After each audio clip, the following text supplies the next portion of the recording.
don't curb your expectations, guys, because we've got the all-star cast of Tea Time, okay? Feels good, man. We're back. We're back in business, and we're back for an appropriate tea time, okay? What tea time is it? It's the tea time before a star to guide us, okay? That's what it is. It's roleplay. It's Aurene. It's dragons, okay? Sun's Refuge. Raid. There's a snake scepter. We have so much to talk about today, guys. So it's probably going to be an incredibly short tea time. It always is when we actually have something to discuss.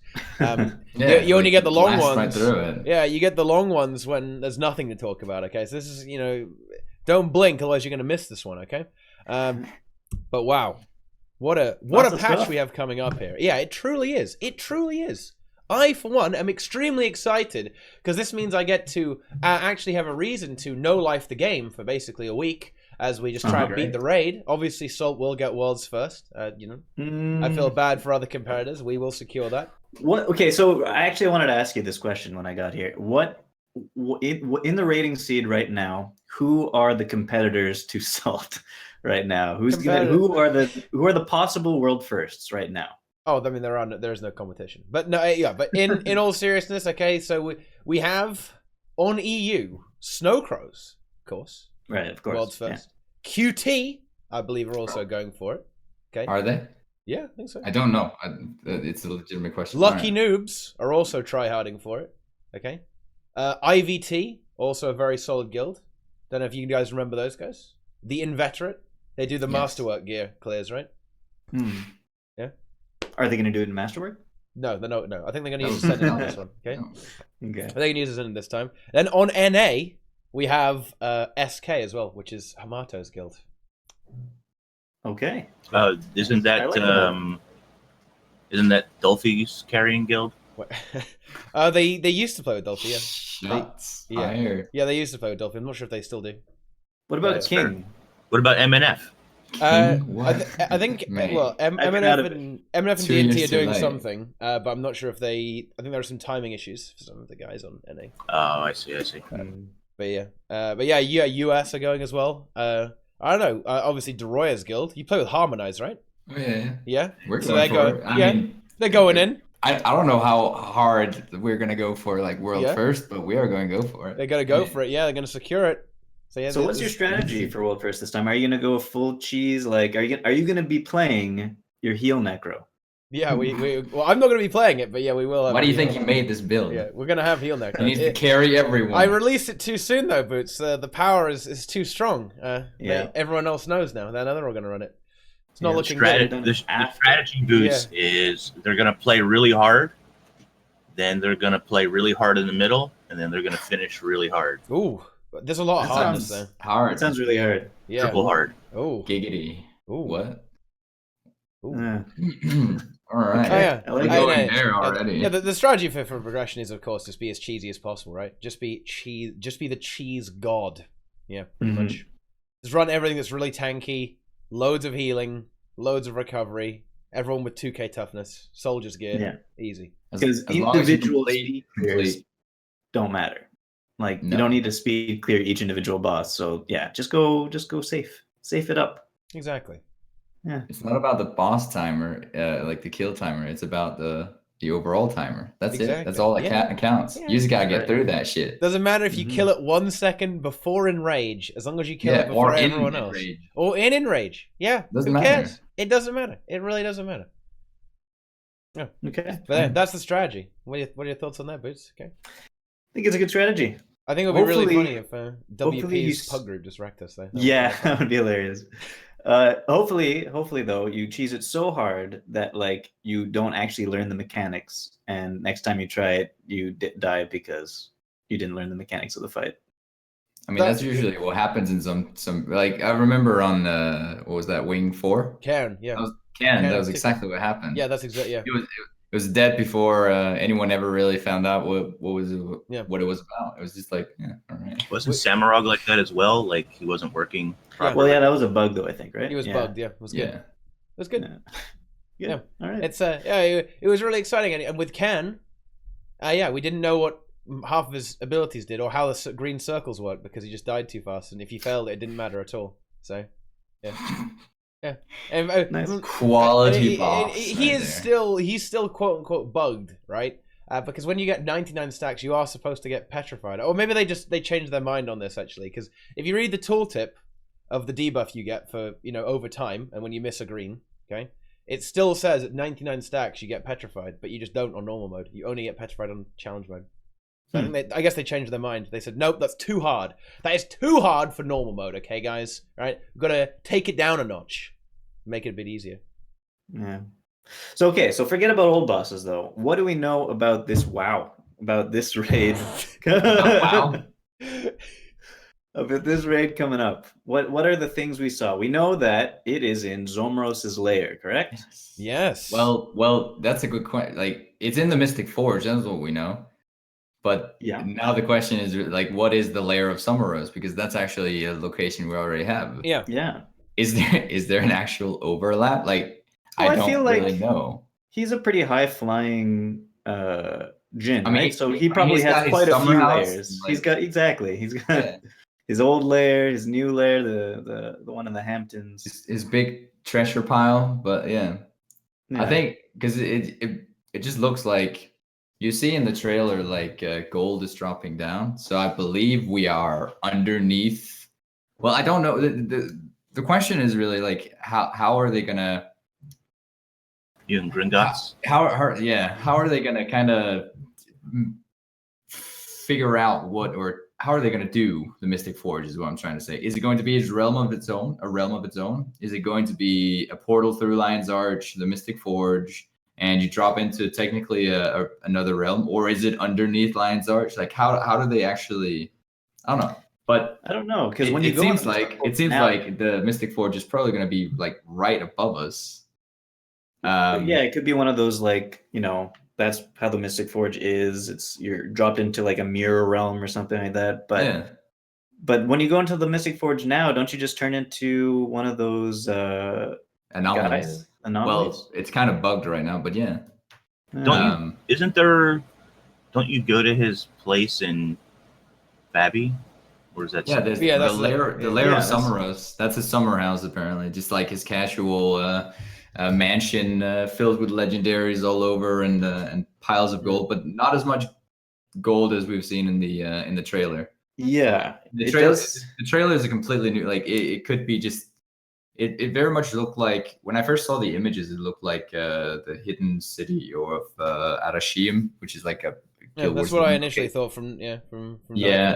And then I noticed what the actual images were called, and it was like Mithrite Gambit. Oh shit! This is actually inside somewhere. This is Summer's lair or the Mystic Forge or whatever it's gonna be. Like it could be anywhere though. It is mystical, right? It's got mystical elements to it, so it doesn't necessarily have to be linked. It's not. It would be kind of funny if it was underneath Lion's Arch, but I don't think it is. Just based on in some of those videos, the amount of crap coming down from the ceiling, and by crap I mean expensive items, I'm guessing it is the Mystic Forge, and that is the pipe of stuff coming in from it. But that could come from anywhere though. It could be you could throw it in and it teleports somewhere.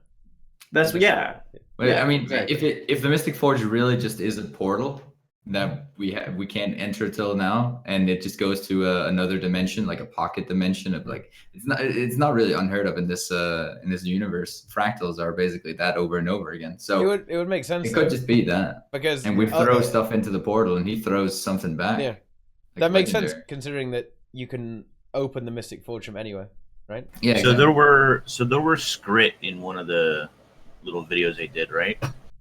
He's got them Skrit slaves, yes. Yeah, slaves. Well, so basically, elves, right? Zoramos is Willy Wonka, and the Skrit are little Oompa Loompas working his gold factory. Yes, it's Santa and his little elves. Santa and Claus and his elves, yeah, exactly. I hope we get golden tickets to buy stuff. Yeah, and probably the reason why we're going in there is because the supply chain or like the elves have gone on strike or something, and he has to figure out what's going on with them. We're trying to get them, whip them back into shape. Those Skrit who are leaving apparently this pile of gold just on the floor instead of taking them more to where it's supposed to be, organizing it and stuff. That's my guess. Yeah, it might be. I didn't think the Skrit were maybe they're stealing his stuff. Maybe they're not slaves. Maybe they are just like stealing stuff and they're being nasty. I didn't even consider that. Is Zoramos, or is love this how like you the say Wizard it of different Oz, every time. and Zoramos is really just a Skrit pretending to be a Jinn? Zoramos. Holy It's shit! a- That would be it's a next. con. That will be a next level meme. That will be a next level meme. Well, This whole thing is just a con. That Skrit are conning everybody. That is one smart Skrit, and that would mean that there's a hell of a lot of Skrit in that layer to be able to come up with one guy that's smart. Well, don't you think like maybe we're going a little bit too abstract here? It might be a bit simpler. I think maybe something's just gone wrong in his secret lair, and the enemy, and well, it's turned against him, right? Because I mean, look at the enemies we've seen. Okay, look at the enemies we've seen so far. We have seen a giant keep construct kind of thing, a red Created evil by looking Jinn kind of guy, that guy. and then we've seen a Lagos as well. Okay, Yeah. so that's But two bosses. But what does he say? Like in the trailer, he says like "Welcome, dear friends" or something like that, something to that effect, right? Yeah, he's invited. It seems like he's giving invited us a tour. in there. Yeah, but why? Because like it seems kind of like either it's going to be just like offhand, he's got monsters in his basement kind of deal, and we encounter them, or like I guess what he's something goes awry. He's I don't know. He's tricking us. I don't know. Well, he's baiting us in there under the pretense of some kind of guide or a tour about the place, but really it's because he requires our assistance. Probably. That's this is the oldest trick in the book, guys. Come on, like this is RPGs 101. This is what happens. So this is my question. Tricky Jinn. There's all of that stuff on the ground. Is Zomaros gonna like stop you from taking that? Because taking like what? he taking all the stuff on the ground. There's a whole lot of gold there. I'm gonna take that stuff. You can't Probably it's cast a just- spell on us or something. I don't know. It's Like just a flying frog. around. When you Wibbity into a woobity, squid. you can't touch my stuff. I don't know. Yeah. Waves his magic wonder wand. I don't know. Pass. Flippity something like that. floppity, don't touch my property. Flippity Boom. floppity. There you go. Exactly. Yeah. You can't take it. Touch my property. There's just so much of it. I mean, he's not gonna miss any of it. I don't think. Right? It's just a lot. I mean, he's got his slaves to keep all of it in check. So Exactly. What are you gonna do? I mean, as greedy as he is with all the shit that we throw in there and how many precursors we're getting back or not getting back. I mean, yeah. But how I think he's stingy as shit. Yeah, exactly. Like if you're going in there dealing with the bad guys who are attacking him or something, and then you're getting like a couple of rares each boss. 2 blues and a green. 2 blues and a green, and you're like, look at all this other stuff. What? Yeah. You know, It would actually be really funny if this was the most lucrative raid of them all, just out of like, I don't know. Nope, you're getting your that'd be 4 gold, 1 shit Permanent exotic, and extra 1 shit gold. rare. That's for every boss every Permanent week. extra. Okay, that's all you get. That's it. Enjoy. All right. Sounds Fine. kind of. So why would a Largos be there? It fell in. I I mean, don't know. It's one of those like odd things, right? I guess it fell in, or he's like a collector of I don't know creatures as well. I mean, Maybe, why yeah. else would there be anything in there that we would fight? If it wasn't for the fact that he was I don't know collecting them or importing them somewhere. Maybe he's got like his stash of like weird exotic animals, and the Largos are just one of them. Because like, why else would there be like a giant something like the giant keep construct thing, or the other I don't know what that is. Well, the keep construct thing looked like it was being summoned or created by that red Efreet, right? Or by the red Jinn. yeah, Yeah, it did look like that. So that's probably that. Yeah, maybe he's just the bad guy. Maybe that's just it. But it's weird that they would The like red guy is show the main final bad guy. bosses. Yeah, it would, wouldn't it? Yeah, probably makes not. sense. He's a red Jinn. Zomros is a blue Jinn. Okay, they Red don't like versus each other. blue. We got a battle. There you go. We got a battle right there. Okay. Mhm. But yeah, Yeah, you know, we'll be if he's a done. collector of Very rare good. creatures, Sure. Lagos is pretty rare. That would make sense. And he's angry. He's pissed. He's been trapped in the Mystic Forge for ages. Now he's mad. But Kill we've everyone. seen 2 bosses right so far, like 2 images of bosses: the Largos and the keep construct thing, and then I guess the red Jinn But I are think they private, are they probably. the same? Are they the same boss? Like, are they a dual boss? I don't know. Yeah, it's difficult to say, right? It could be the case that it's kind of like Zera. So the boss is the Jinn, right? And the construct is doing is part of the mechanics, right? But you don't actually fight it. Something He's like that. throwing flaming throwing rocks at all you. over the place. Yeah, Something like that. Or it could be that it could be the other way around. You could fight both of them at the same time, right? It could be a double boss situation. Maybe they tag each other out. They tag team each other, right? Something to that effect. Or it could be a separate boss entirely. It's like, haha, I am the Red Jinn. I am evil, but I'm not going to fight you now. You're going to fight this rock instead. There you go. Have fun. I'll see you later, buddy. And then he disappears and goes further into the... Exactly, yeah. So there are multiple ways you could kind of approach this. I'm most excited for the event where you get on his boat and have to fight all kinds of scary things in the crazy tunnel. Yeah? Yeah. Wait, what? Willy Wonka. Oh. Can't wait to eat all the candy and get blown up. Wait, what? Eat all the gold. Eat the gold. Eat all the gold and then just get punished. Well, speaking of that kind of thing. Insta death if you touch his shit. If you touch the gold, you die. Or you get turned into a scrit. I see that being mechanics in the raid. Like, not boss mechanics, but like walking through the raid mechanics. Like, just go and you have to make sure you don't touch anything because you'll get turned to gold or you'll immediately die or something. Or I don't know. That'd be kind of cool. Yeah, it would be kind of cool. That could be some kind of... You could have that in a roleplay event, right? In between the bosses. Yeah. Speaking of that sort of thing, okay, what do we reckon for encounter numbers? Are we dealing with... Hold on. How many bosses? How many events? How many events, guys? Okay. We've seen 2. So there's definitely 2 of something, right? Let's go. At least 2. Yeah. Sorry, Moon was taken. Just said something that looks innocuous, but it's a great idea. Greed debuff. Yeah.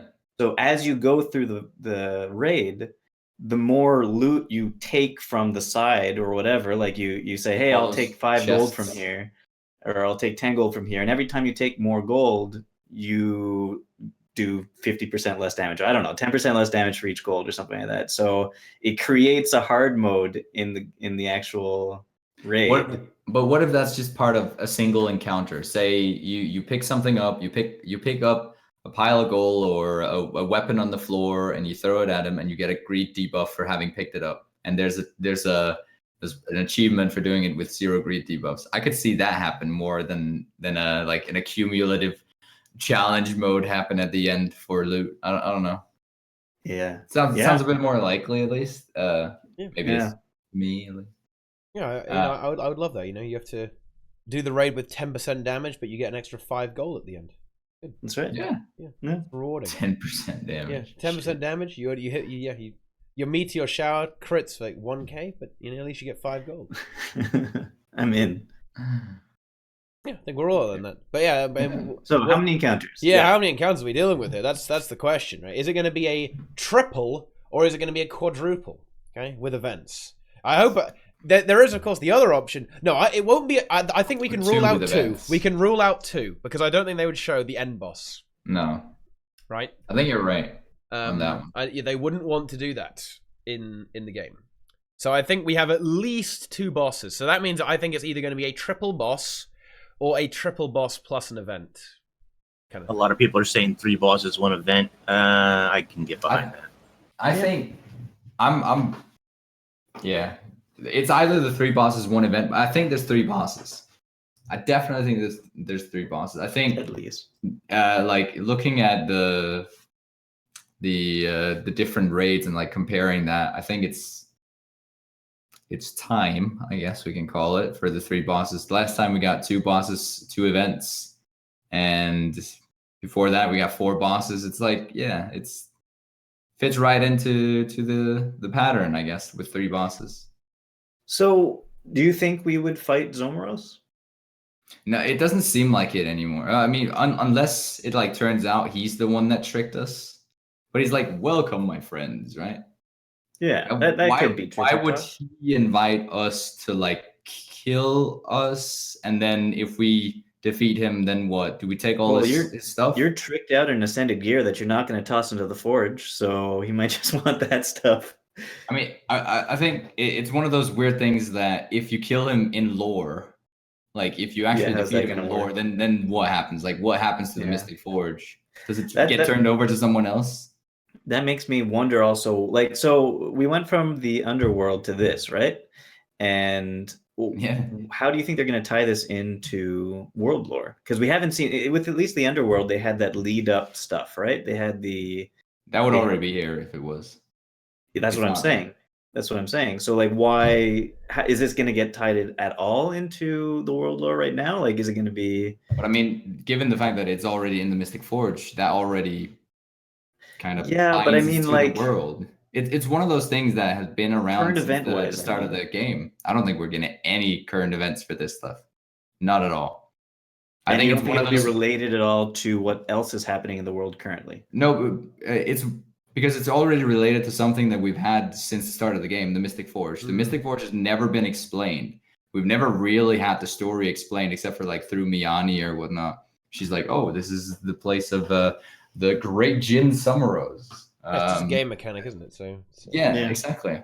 So I guess through that, it's already been contextualized into the game and the lore, and this is their way of selling that story. Giving it to us. Yeah. I think they just want a bit of a side story, right? That doesn't directly attach to the main game. I think that's good though. It will minimize complaints. Let's just put it like that. Although maybe it'll make it worse because this is such an important thing, right? Okay. Surely everyone's going to be really mad that they can't access it. They're going to be pissed. Was anybody really upset they didn't know how the Mystic Forge worked magically? No, but it's the same way that is anyone really mad that they don't know what's happened to Doom? No, but the moment that you introduce Doom, then people are going to be mad that they don't see it. So it's like, wait, what happened to Doom?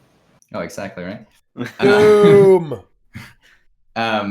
It's like nobody's mad about not knowing it or not having the insight, but once the option is there, people will get mad that they can't play it or can't get that insight in other ways than having to watch videos on YouTube, which is bad.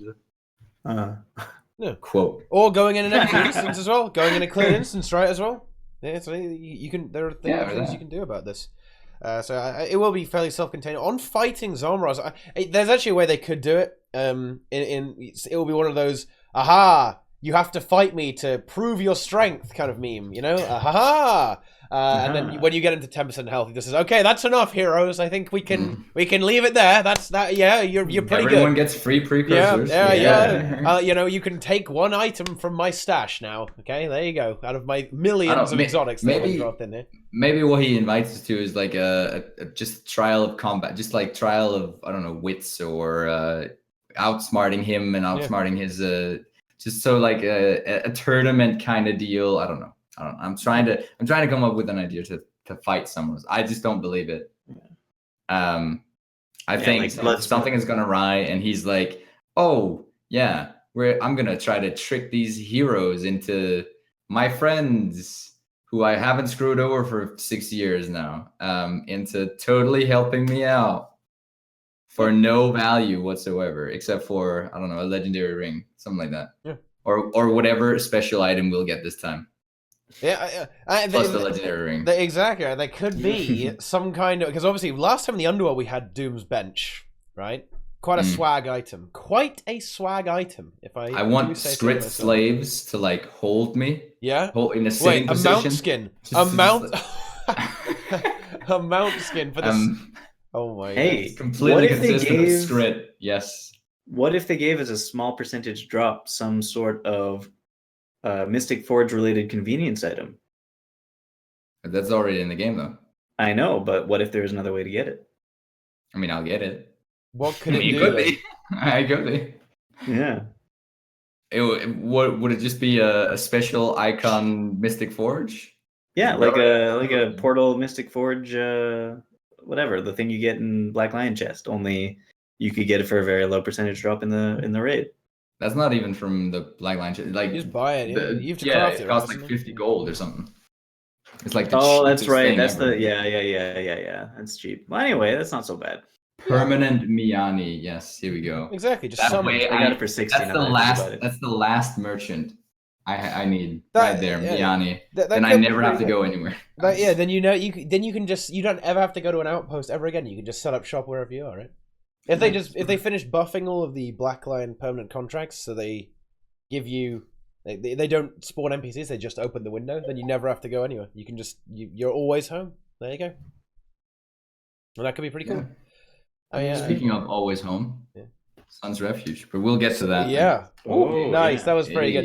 Hey, yeah. But we're not really done with the raid. No, we're not done with the raid, boys. The raid is so insanely hype. I am so ready for the raid, guys. I am so excited, man.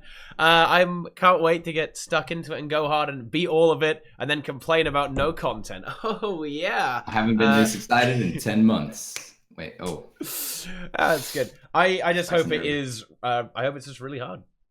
As well. Yeah. Well, do you think there's going to be CMs? Yeah, it's definitely CMs. The only one that hasn't had CMs is the first raid, right? Yep. Yeah. So pretty much. Kinda, I know, but so I think it would. I don't think there's going to be any way around that. No. Whether they're repeatable or not is the true question. That's the question. Right, that's the real question. If the CMs are repeatable. Okay. Now, I want to live the dream and say yes, but unfortunately, my brain says no. So I'm going to say no on that one. Yeah. Okay, look at Inks. Look what Inks is doing here. Okay. What do you think about repeatable CMs, Inks? I'm dying inside. Dying inside. I really hope that they do repeatable CMs, but I don't know, man. I don't know how keen they really are on CMs being repeatable. No. I believe someone told me. This was in a Reddit thread, wasn't it? They said that they don't really like CMs because it divides the player base, right? So you have the people, which is a shame. The non-CM players, and then the elite, okay, the 1%ers, the CM clearers. And the problem that I run into, and the reason that I guess the reason I want them to be repeatable is a little bit selfish, but the problem that I generally run into, especially with some of the older ones, achievement CMs, whatever, is that I'm not really like Teapot or Deroir in that I rush out and do it day one anymore. I get around to it eventually, but by the time I get around to it, most of the people who have already done it have done the CMs, and there's nothing in it for them to do it again unless they just want to help me out, Yeah. Mm-hmm. Just add some mystic clovers or something to it.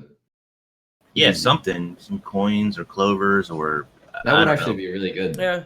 We have the mystic clovers now in fractals. What if just every boss is just one extra mystic clover? I wouldn't actually be against it. That's kind of hype, actually. It would be worth doing. It will be worth doing for a little reward, I suppose. But I don't know.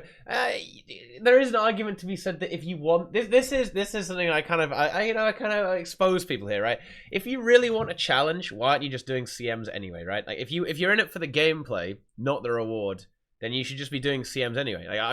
I have done so many Doom CMs. Okay, you'd think I'm a raid seller. In fact, just yesterday we 8-man Doom CM and gave it away to 2 random people who joined the LFG. So, there you go, right? It happens.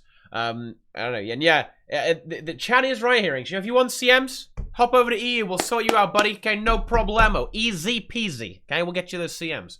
I think that, you can get it done. In the various communities will hook you up. I think, at least from my perspective, it's more on the combination of the two. It's the getting rewarded for something that's the most challenging in the game. It's always seemed just counterintuitive to me that the hardest thing in the game doesn't reward anything beyond the first completion. That's it for me. Yeah, I just want that extra something. 1 gold. I like the CMs and everything. They're super cool. But yeah, I'm definitely also there for the reward. I wanna feel like my time wasn't just, I don't know. In a way, isn't being good the reward? That's not exactly isn't the word. Being good also the bit of the reward, though? Not being trash. Yeah, exactly. Not being trash. Yeah. Not being my trash. complaint is not just that, I don't do, I don't get around to CMs until late. I just think that I think the game would benefit from more repeatable content like that, more repeatable hardcore content. I don't see how that fractures the community, but I don't know. What do I know? Well, I don't think it would fracture the community because I think so few people would actually do it. It would make a tiny fracture in the community, right? I mean, yeah. But I'm not even sure if that's right, because would I stop doing normals? Absolutely not. I am not going to do CMs every week with Salt. Okay, that is no. Okay, well, I'll do them like once a week. Usually do them on the weekends, right? But every day, no. I'm not gonna. Why would I do that? That would be ridiculous. I don't know. I think it's a very pessimistic way of looking at it. I don't think it would divide the community in the same way that, if anything, easy mode might divide the community. But then again, no, because you change the way the reward structure works. I'm not sure if I agree with that assessment. You know what? Okay, tell you what, ArenaNet devs, debate me. Okay, debate me. We'll get it set up. Okay, Discord moderator, Inks moderates. Okay, debate. I'll debate you on it. Okay? I don't know how much it actually depends on actual opinion here, though. I think it's a statistical risk that they are trying to avoid in that sense. Just this week, I was looking through just like GW2 efficiency numbers on like raid engagement. I was trying to give myself some kind of overview of like how watertight the argument of it's only 10% of the community that plays raids, how watertight that argument actually is, right? And according to GW2's efficiency statistics, that holds very much true. And there's certain layers to this depending on which wing we're talking about. There is an incredibly low amount of engagement with wing 5.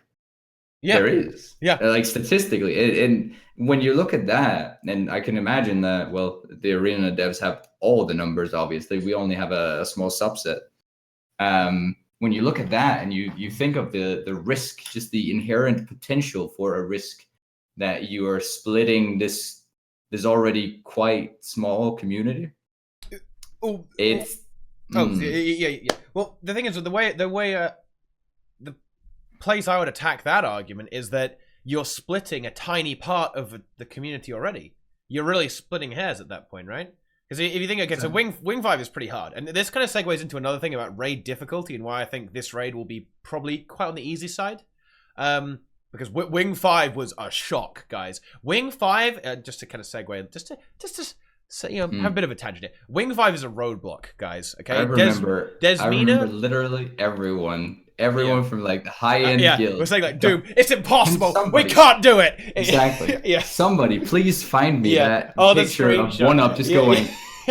We can't. We can't do it. We out. CFM. Yeah. On Doom. Like it was great. Wing 5 is hard, especially if you're new to raiding. I would honestly say Desmina is harder than Doom for some groups for this reason, right? If you don't have 2 good tanks, 2 good Chronos who can tank the boss, and a Druid who can push the things, you are doomed. You will never do it. It's never gonna die, right? And that's a big problem. Okay, for Arena. Okay, we've gone a little bit too far here. Okay, and again, Doom is like arguably one of the few DPS checks in the game. If you don't have slightly competent damage and people who can consistently do mechanics, you're fucked, right? And that does divide the player base, right? So what I'm saying is that CMs don't divide the player base because you're already dealing with the 1%. So the CMs are like the 1% of the 1%. So that's not really dividing the community much. Like you're dividing the community with 1% and then 99% here. It's not like you're splitting them down the middle, okay?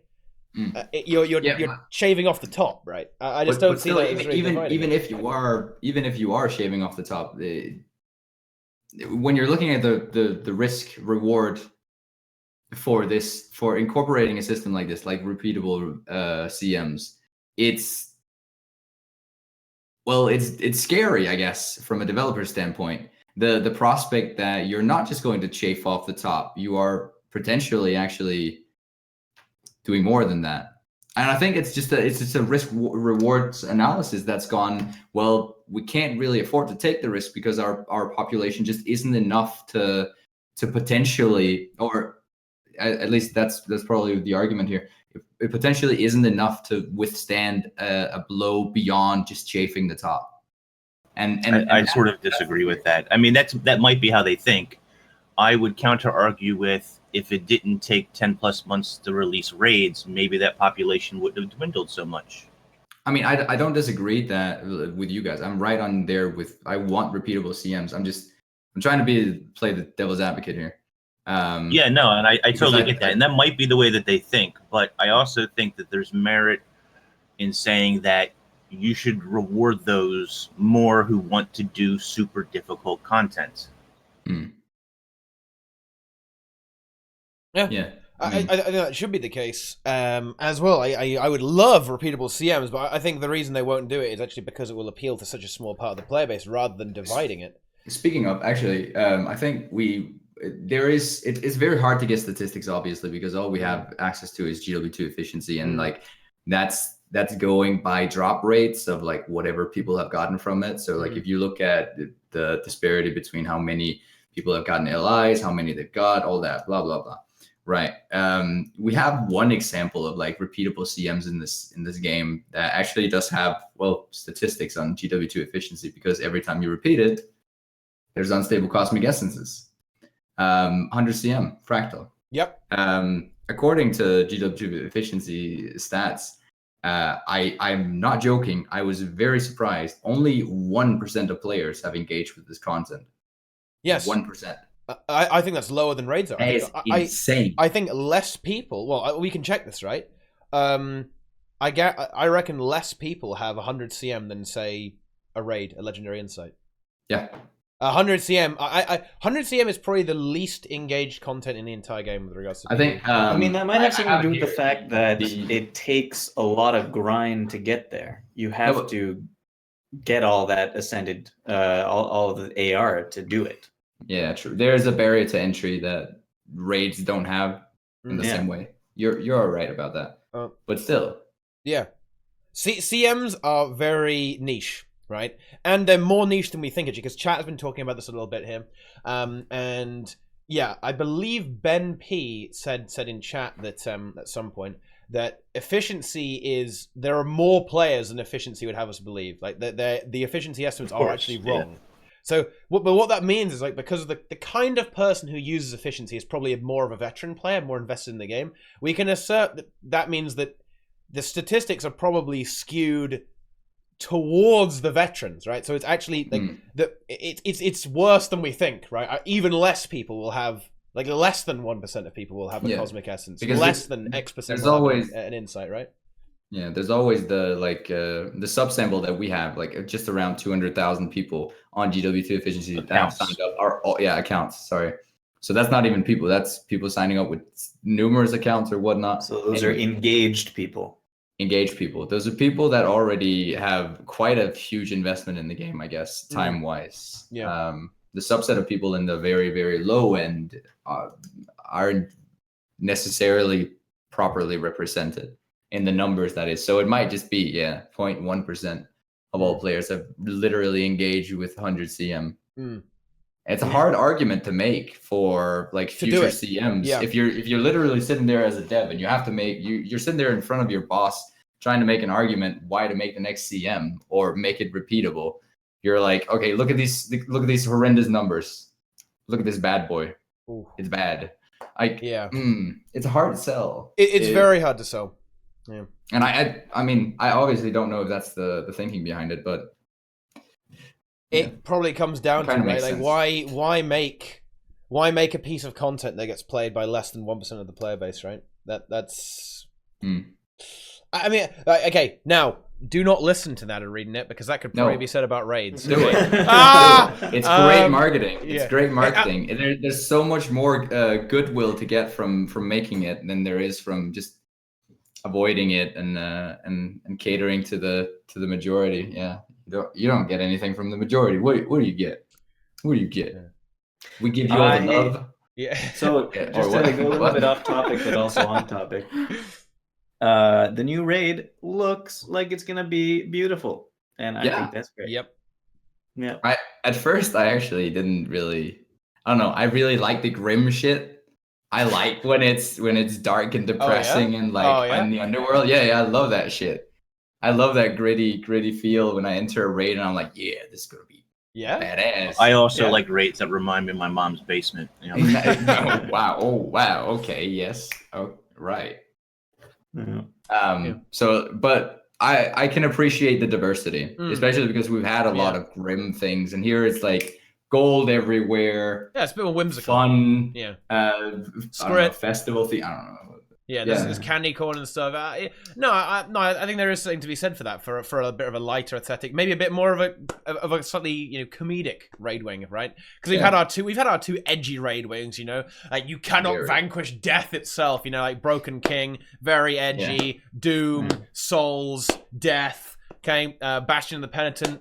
He's all chained up. He dies. Soul dies, guys. Spoilers. Whoa, spoilers. Okay. Where do you go from the ultimate edge lord? Exactly. Yeah.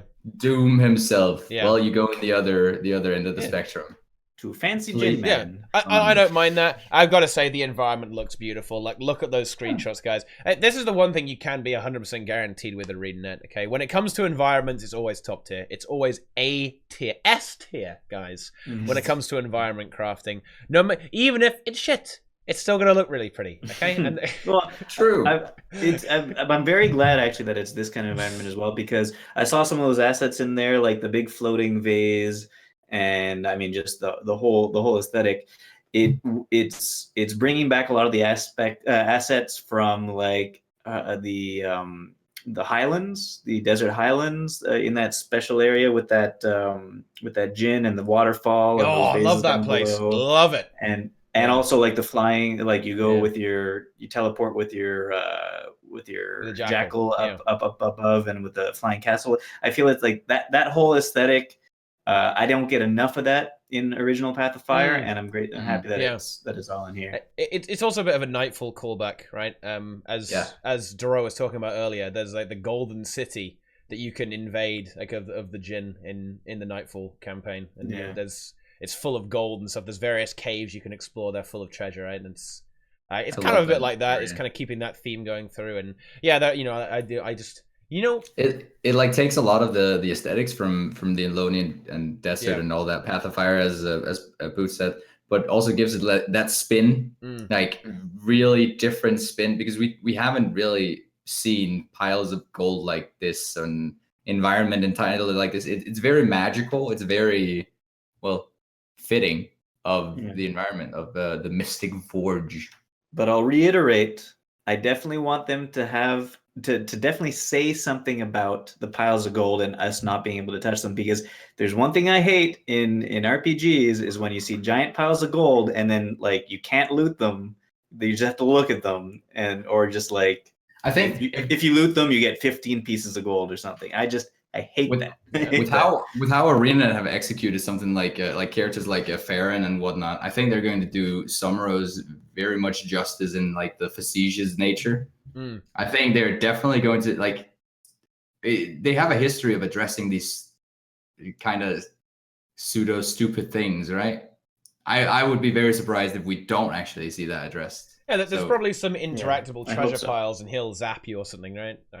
You'll die. Like, that'll be good. That'll be good. Or it'll turn you into a scrit, and you have to be a scrit forever. That's it. Your character's a scrit. Hey. Yeah. I mean, new player class. That's pretty new player. Playable race. What up? Playable race right there. Exactly. This is obviously not a topic really for this tea time, but playable races. Nah, not playable races. Just saying, like, to kind of go back to the original topic.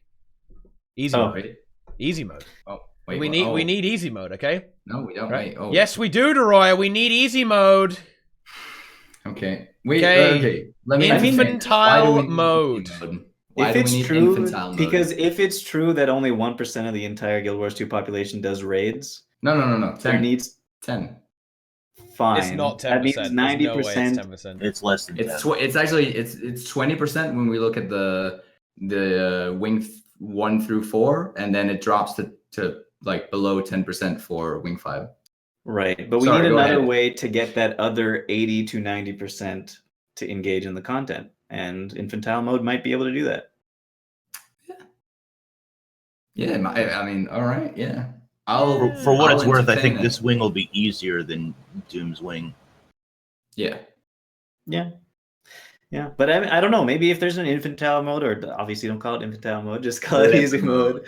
But like you, that'll get some new people in, and then they'll be like, "Hey, this isn't as bad as I thought. Maybe I could try actual normal mode, and then see where it goes from there." I don't know.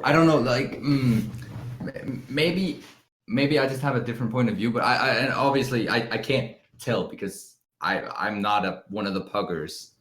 I don't necessarily think it's the challenge itself of the raid. I like, tell me I'm wrong if I'm wrong, but I think it's more like the other obstacles. Like there was a very interesting like just a discussion thread, non-raider, like on Reddit, non-raiders, why don't you raid? And like looking at that, just like trying to see some of the arguments for why people don't raid, it was rarely about the difficulty inherent. Like it was all those other factors around it, like getting a group, finding new friends. But the difficulty like, difficulty is a factor in it, because the difficulty makes the groups harder to find, makes the groups less inclined to have people who are inexperienced. So you'll have a harder time finding a group to be in if you're inexperienced and don't know what you're doing. So the difficulty is a factor in all those other points. True, but again, there's going to be a lot of people who obviously can't do it because they don't have time to raid in any way, shape, or form. I think we've talked about the turnover rate before as well here on TeaTime, right? The turnover rate from like easy stuff to the harder stuff, because that's the real question here. Like how well would easy mode be at like turning people towards doing the actual raid if it's already rewarding? It would be about that. I don't even think it would be about that. In Guild Wars 2, that's not what easy mode would be for. Okay, now you can call me a bit of a cynical asshole, okay, but realistically, easy mode would be what the more casual player would just do. You wouldn't do hard mode. You wouldn't do. It would be another story instance that's completed once or maybe twice on your main characters, and then you leave and never see it again. Isn't that what the living story is? That's basically exactly. Yeah. So, and they keep making that every 3 months. The content that's getting the most fucking development is non-repeatable. Yes. Therefore, great, isn't it? If they make something non-repeatable in the raids, it allows us, the leeches, okay, the elitist leeches, to access the juicy, repeatable content, okay? Because we just leech off the backs of the casual players. So think of us as one of those, those remoras, okay? Like the casuals, big shark, and we're just there, like that on the side. But okay, if that's all it is, if it's just people go through it once, my argument is, why do we need it? Is it just so that we as like people that actually enjoy the content as it is right now don't get any flag when that new thing comes out? Oh, you're a raider. You're not allowed to complain about this because you already seen this content. I haven't seen it because I don't raid. That's a part of it. Is it just to avoid that? That is a part of it. Look at the responses ArenaNet get on Twitter and on Facebook when they tweet about the raid. Okay, it's like, oh, this feels bad. I can't access this. This isn't for me. Like, what is going on here? Feels bad, man. I'm too noob to raid. Like, what is it? Look at the comment from the guy. I just threw a 50p right on the table. Okay, that's how angry I am right now, guys. Okay, that's how mad I am. Okay, look at the Reddit thread where a guy is talking about, yeah, dude, this used to be our game. This used to be our game. Yeah, not anymore. ArenaNet took our game away from us when they added raids into the game. I wanted to escape from World of Warcraft, but you put it in the game, ArenaNet. You put it in the game. Yeah. Okay. So on top of that, I'd like to add that if they do put an easy mode that let's say instead of 10% of the population, 50 to 60% of the population engage with it at least once, then it'll encourage, hopefully, maybe it'll encourage the development of more non-fractal, because fractals, I mean, it doesn't really impact the world in any way, right? It's just it's all contained somewhere else. It's not really, it's like past things that happened. It's not really part of the main story. And at the same time, these raids aren't really part of the main story. They're side things, but it encourages it to be able to tell a new story that's interesting, that affects the world, that's not part of the main story, so they don't have to tie it into the living world or expansions all the time. Maybe I'm being cynical, but I think if they actually went ahead and made easy mode raids, which is basically just a story mode for like a low tier dungeon, right? Just say you can even solo it, even worse, and you get super high engagement with that content. What's to stop them from not just pulling the plug on the challenging content, because it's obviously much more profitable for them or player engaging to just create content for the majority to just live through. So like a side story. I think it's a dangerous thing to start creating content that's technically already there in the game. You are right here. Now that is actually that is a good point, Deroir. Okay, all right.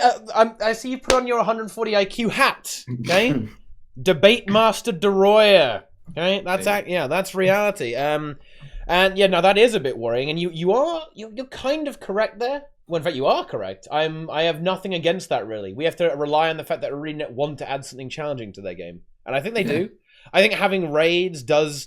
It allows them to be all things to all people, right? That's how I would go against that, I suppose. If you want to have that more hardcore experience in Guild Wars 2, it does exist, right? We have the raids and we have the challenge modes on top of that. Okay, so but then I think it's also really important that basically everything needs to be accessible. If you want to see more development in any game mode, it has to be as accessible as possible, right?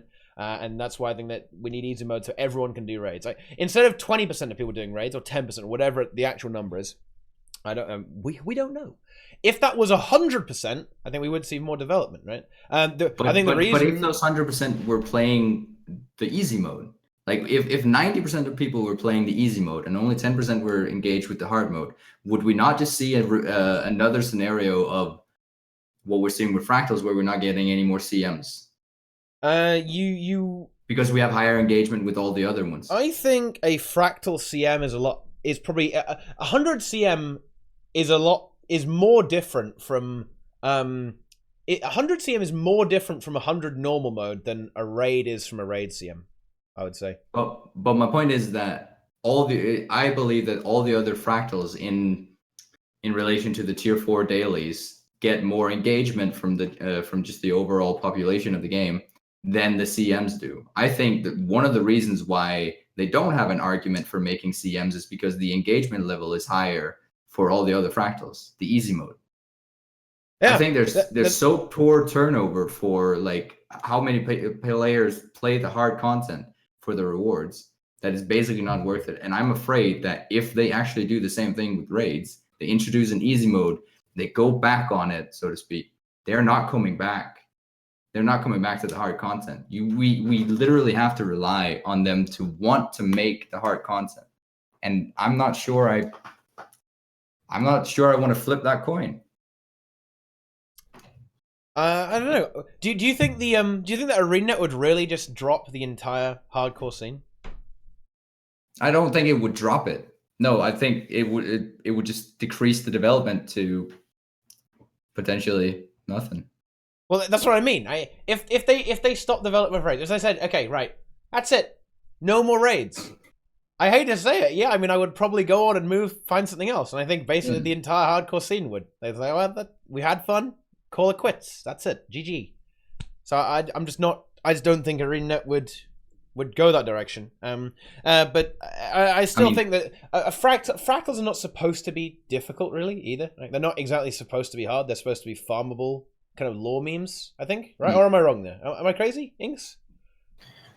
Well, I mean, fractals are supposed to get more difficult the higher you go up, right? The higher level that you sort of obtain. So I don't think it's bad to have more difficult fractals, but if it's not rewarding enough, or if it's, I think fractals sort of work against themselves in the way that the dailies currently work for them.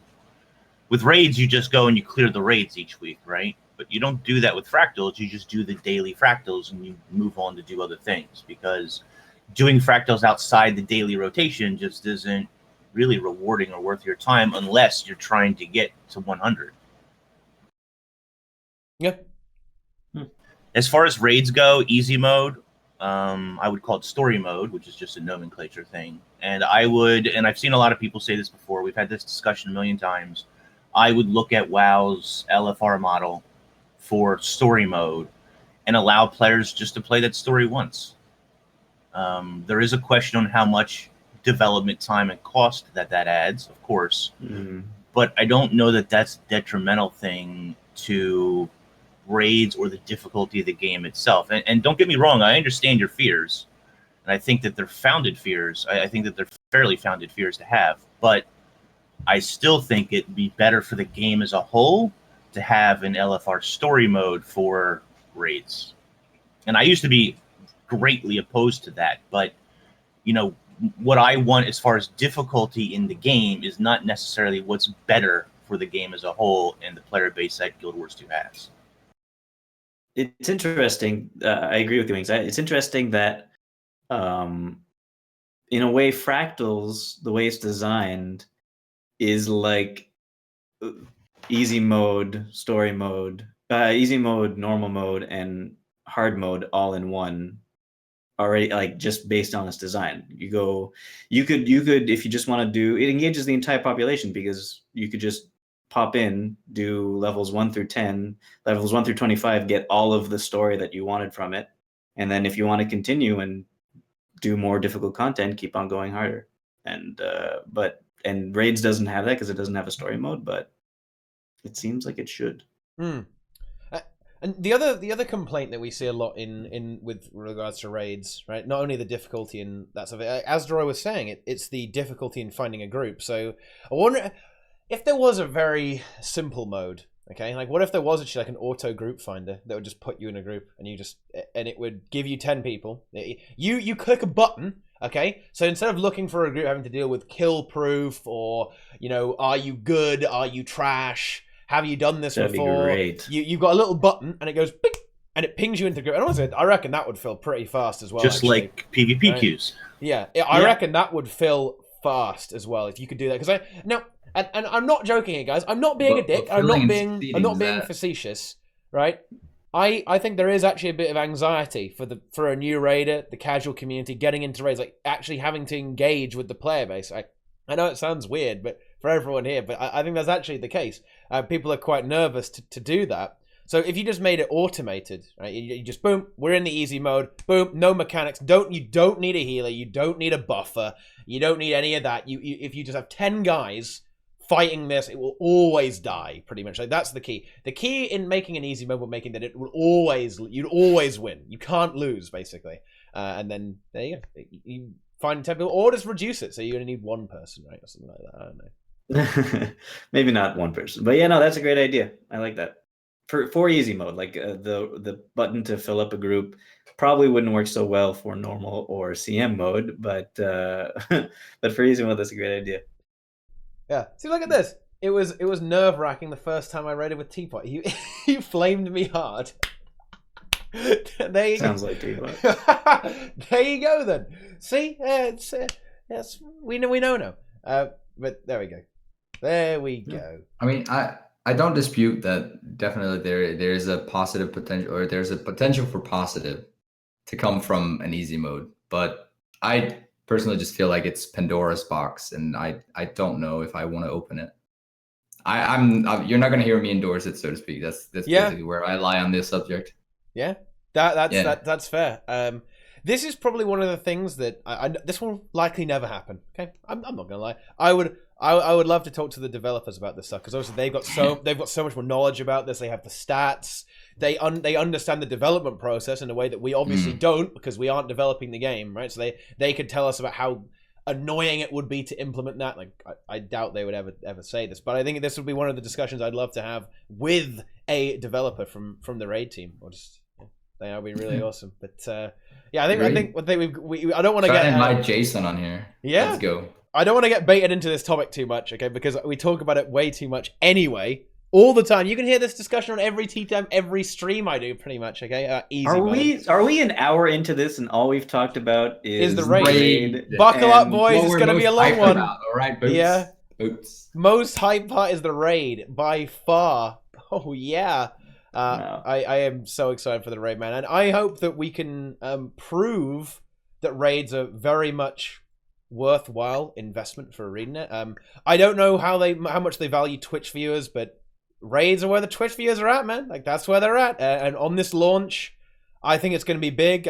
We got from my team actually. I believe 5 or 6 of my team are going to be streaming. Okay, so we can see basically every perspective. Really awesome. We'll be spamming the multi-Twitch, of course. And yeah, so you can see plenty of perspectives there. We're going to be tryharding as well, going through all of it. So we'll try and bolster up the scene. Me and Rocker, well, we're going to get, obviously hosts from ArenaNet. We're going to be going tryharding. Going to get Guild Wars 2 on the map. Let's see how many viewers we can get. I would love to see us, maybe we can beat RuneScape. Okay, that's the goal, guys. Let's take out old school RuneScape. Oh yeah. We Gotta beat those sand crabs, yo. Let me see. Wait, where are we right now? Okay, let me just browse games. Okay, let's see. So to get onto the front page, this is not gonna happen. Right? That's not gonna work. Okay, we need 11,000 viewers to get onto the top page, the top section of games without scrolling to get Guild Wars 2. That's maybe a little... Okay, right. The goal is, guys, we've got to take out Warcraft 3, okay? That's a great game. We've got to get in there. Okay, down with RuneScape. Yeah! But ESO is cheating. They have drops, okay? But we can still beat them, crush them, okay? But they're cheating. It's not allowed, okay? Yeah, we need to get drops. Why does the uptime say 10 minutes? Okay, that's an obvious lie. We've only been up for 10 minutes. Yeah. That is an obvious lie. We've only not talked about raids for 10 minutes. Exactly. Speaking of raids and the minority of the population of the game, let's talk about the majority of the interest. Living World. A horrible segue, but Living World. No, it's a good segue, dude. It's a good one. I mean, that's right. Yes, the Living World. Well, we're getting a Living World. Yes, we are, and it was progressing the story. And it looks like it is going to be Aurene focused, right? By the looks of this, very much so. So we're going to be following that arc to its conclusion. We see in the trailer it's talking about how Aurene can potentially replace Kralkatorrik. So that's we can assume that's kind of the direction we're going in to kind of end the expansion, as it were, or end the season. Yeah. I wonder how far they're going to stretch it, though. Not necessarily this episode, but it seems like, yes, it's not going to be Aurene is going to be the competitor, or we're not going for some new bad guy. We're actually going for Kralkatorrik, it seems. Mm-hmm. Are we going to defeat a dragon in the living story? Is that what's actually going to happen at the end of the season here? Or is that why they need another season? They did say that. I think, or I'm paraphrasing here, but to something to the effect of the story is not going to end with season 4. It needs to have more time to further develop or whatnot. I don't know. Are we actually going to end up with Kralkatorrik being? Are we going to chase Kralkatorrik for the entirety of season 5? Is my question, really. I don't know about that. I mean, because it feels like, well, okay, so they said that we're going into season 5 from season 4 instead of having probably an expansion between. Is that correct? That's what we heard from one of the videos? Seems like that. Yeah. Okay. So the reason for this is probably because in the last, I don't know, how many, they're going to be 3 more episodes in this living world, maybe 4, right? Maybe just 2. Yeah, for 6 or maybe 8, 6 or 8. Right, I'm including this one. So 3 including this one. Oh, I meant yeah. I think we might just get 2. I think there's a possibility that we'll just get 5 episodes for the season and then 5 for the next one. Oh, maybe. But in that case, either way, then I don't see how this season could wrap up Kralkatorrik. There's no way. No. Because the only reason we were able to wrap up Joko is because we cut it short, right? Mm. Yeah. In a way, we cut it short. Mm. So there's no way we're going to wrap up Kralkatorrik in this season. It has to continue into the next one for sure. Yeah, for sure. It has to go for season 5 as well. But I actually believe that there's a chance we will kill Kralkatorrik or deal with Kralkatorrik in one way or another during season 5. Oh, sure. We already have this whole build-up. We have the character progression. We know what Kralkatorrik is, blah, blah, blah. He's already contextualized. Kind of. I mean, what's there left? Like, we just need a tool to defeat him, and we have, Arene? Right, but I mean, he's contextualized in a way, but we don't know. There's been hints of there being more to him than just being one of the, just another Elder Dragon, right? Like, he helped us with Balthazar and then kind of just left, right? Well, he helped himself technically. Yeah. He was a bro. I get what you mean. Yeah. He was a bro. Yeah, he was like the T-Rex in the Lost World. Broyo. Yes. Wait, what? Yeah. Oh, yeah, I know. What? Just remember that they killed Joko in one episode, so.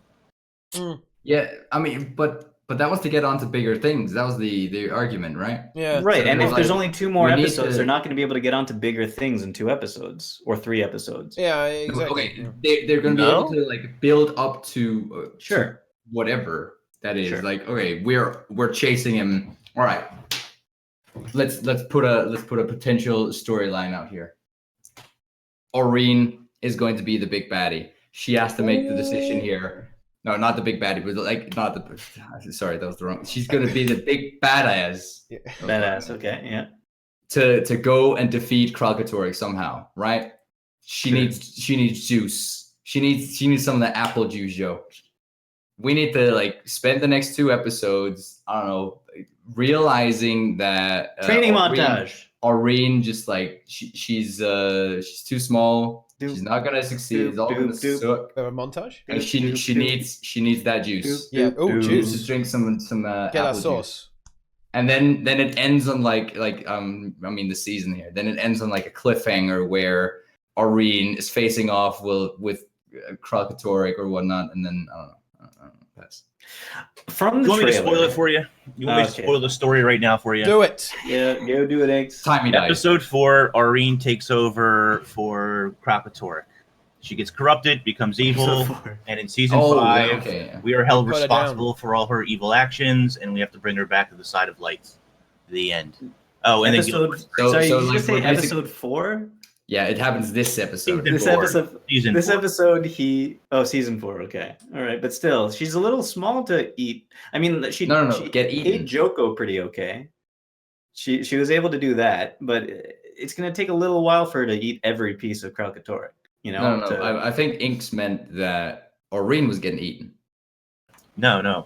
Arene, with the help of us, Timey, and the bug collectors, and whoever else we have towing the line now, is going to replace Arene with Kralkatorrik, which will corrupt her, turn her evil, which is what season 5 will be about. And Putting it down. So we're doing a Glint 2.0, basically. We're reliving the story of a branded dragon that we have to cleanse again. Yeah. I can see this happen, definitely, yes. I don't know about that. I can see that Everyone's happen. too nice. We haven't had a proper betrayal, have we? Where's our betrayal? Where do we have to kill one of our own? Okay. Well, I mean, look. When have we in the story had to kill one of our own characters? Like at HOT, end of HOT. Who did we kill? We killed Hearn. It doesn't count. He didn't fight him. Didn't count. It wasn't just fake. Okay. I mean, Doesn't count. All right, doesn't count. Wasn't he stuck in like half a seed pod? He was basically dead anyway. Yeah, he was horrifically just. His life was hell. Right. He'd been absorbed by the dragon, the Dargon. Besides, I don't think we're going to kill Arene. We're going to somehow bring her back to the light at the end of the season 5 or whatever. And then that sets up a big expansion, although I don't even know if we're going to get any more of those. That's a talk for another day. With regards to like where the story goes, I mean, could we deal with Kralkatorrik in 3 episodes? I can almost see it. I don't think so. No. I can almost see I it. don't think so. I can see I it. don't think so. Yeah. I could see us leading up to going to Kralkatorrik in 3 episodes and like facing him, but not dealing with him in 3 episodes. I feel like either one or two things has to happen for that to happen, so to speak. Either Arene gets juiced, like mega juiced from somewhere, and like she consumes an entire an entire bloodstone, and then like goes off to fight him, or like we pull out an army out of her ass. Basically, the Olma and all those other people that joined us for Joko, they join the vigil, and all of a sudden they're all flying towards Kralkator getting blasted. You do know that Kralkator was almost killed in Edge of Destiny, right? Yeah. Oh, yeah. But he's bigger now. He has the power of God as well. He's a big boy, dude. He's a big boy. Okay, he's a big man. He's a big lad. Having seen Kralkator, this is one of the weirdest things, actually, slightly off topic, never mind. Reading through that chapter of the book is like the weirdest thing now that you've seen Kralkator and how fucking huge he is. And you read about Ritlock just running with a spear, like, yeah, I'm gonna stab him in his belly. Like, what? What, dude? No. So they had to change it a little bit, make it a bit epic. In the chat, Just Mario says, next episode will be about Vlast and his memory will guide Aurene and Joko's death aftermath. Season 5 will be about training and bonding with Aurene, and Expansion 3 will be about Kralkator. Okay, so But I think he's got a lot of right.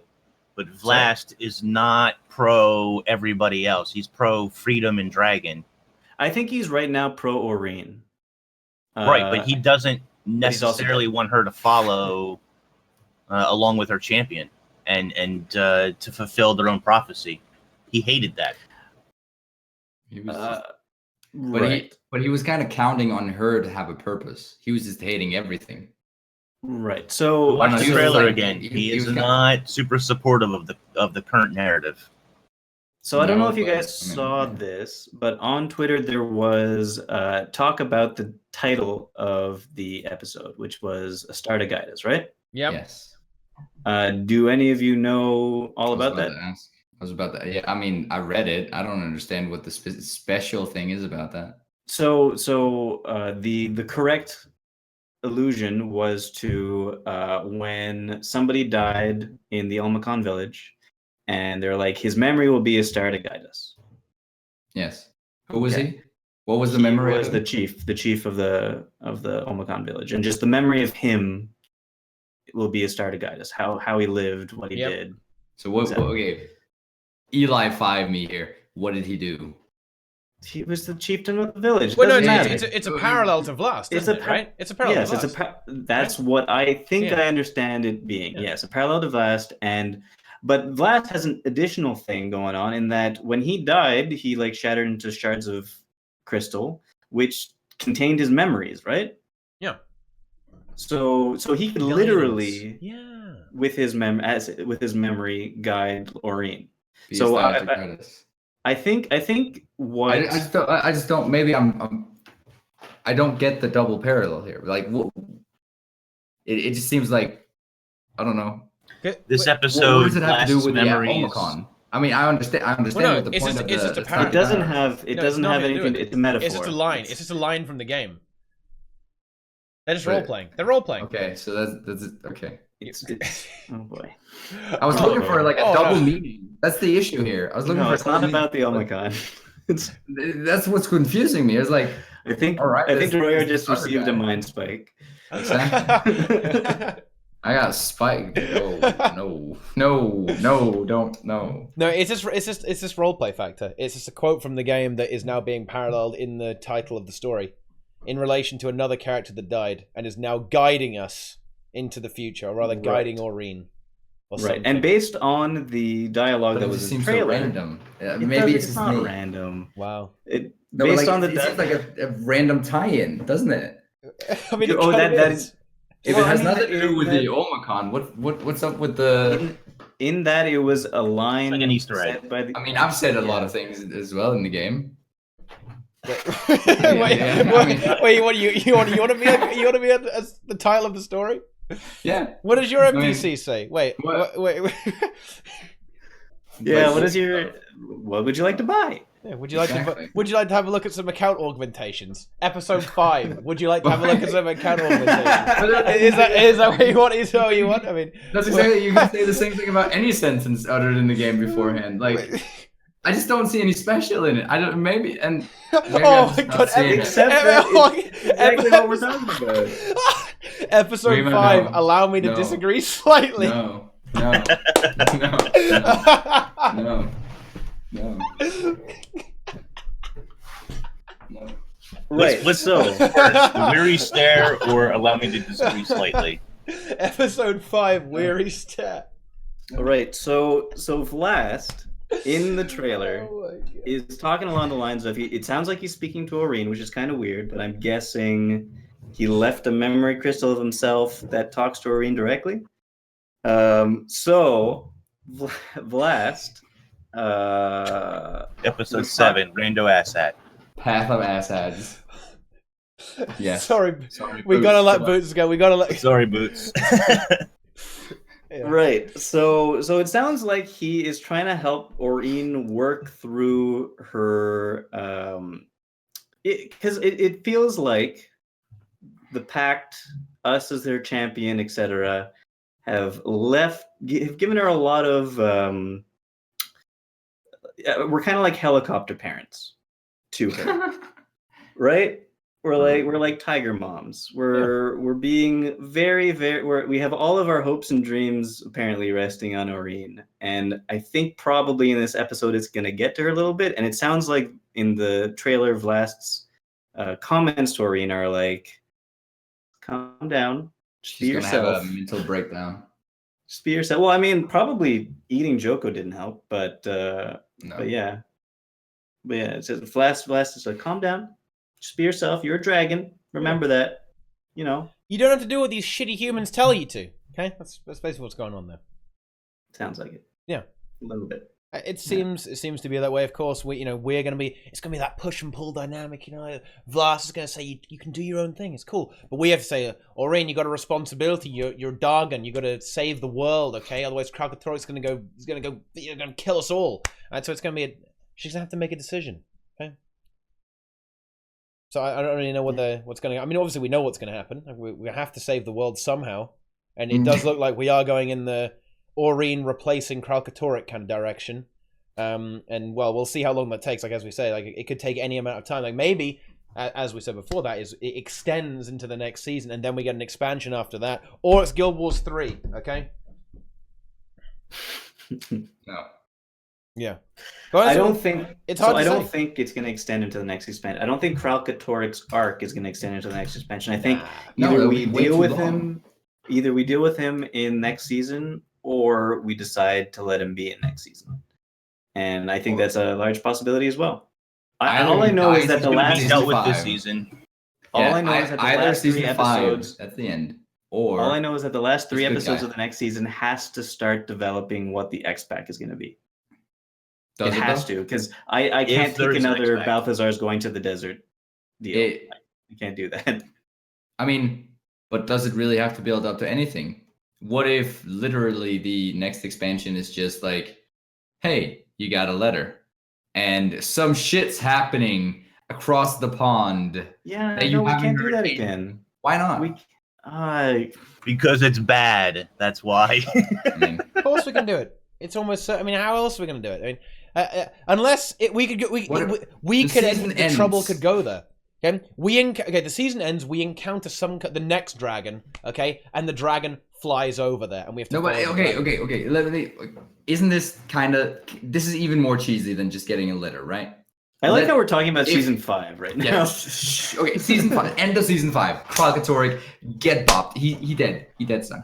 Right? No. He's gone. All right. Okay. Let's assume and there's peace, there's prosperity. The continent of Tyria has been yes, definitely. Has been saved from numerous dragons now. We don't have any threats lurking. Everything's amazing. And then we hear shit across the pond. Somebody is trying to pull the tail of Steve. And we gotta go save Steve. Yeah. Yeah, I mean that was my idea a long time ago. Exactly. Yeah. But that's what the expansion is. We don't get that lead up to it. We just get like there's peace, prosperity, it all ends. Everyone's happy daisy. We've gotten a new raid. Wing 7 is out after and then we get an next rank. Yeah. What's happening? They can definitely tie it in a bit better though. Like maybe now that we understand how things are, it will be less of a we did it guys, good job. Maybe it'll be a bit more grim, but we're like, good job, team, but we're not done yet. Like, okay, yeah, you know what I'm saying? Like that kind of thing. Yeah, but I don't know. Maybe it's just I'm just seeing that as even more cheesy. It's like, oh, this isn't that how it is for though? another round. But, I mean, I guess it is. Isn't that actually how it is in the story though? Like, regardless of cheese, isn't that actually how the characters would have to behave? Because think about it, it would be really irrational for them to say, "Good job, guys, we beat Krakatoa. Let's have a nice party and relax and stuff." Like, no, like, But like, the world's going to end. Bash, Yeah, Dragon Bash is stupid. Dragon Bash is dragon trash, Deroir. Okay, seriously, it's garbage. Wow. Why are we saying that Aurene has to take the place of Kralkatorrik right now? Why are we saying that? Because she does. Isn't that the whole point of her? This is the whole build-up. Like no. The whole point of Aurene is to be the dragon god at the end and be a. Yeah, but that's exactly it. If she's the god, she has to consume all the other ones, right? Right. So what I'm saying though is, okay, we are not dealing with Primordus. Why? Sleeping. He's sleeping. We're not dealing with Jormag. Why? Sleeping. Yeah. Why do we have to kill Kralkatorrik and replace We don't. him? Sleeping. Just put him all to sleep. Because he's already sleeping. And it's not like he's flying all over the place, destroying.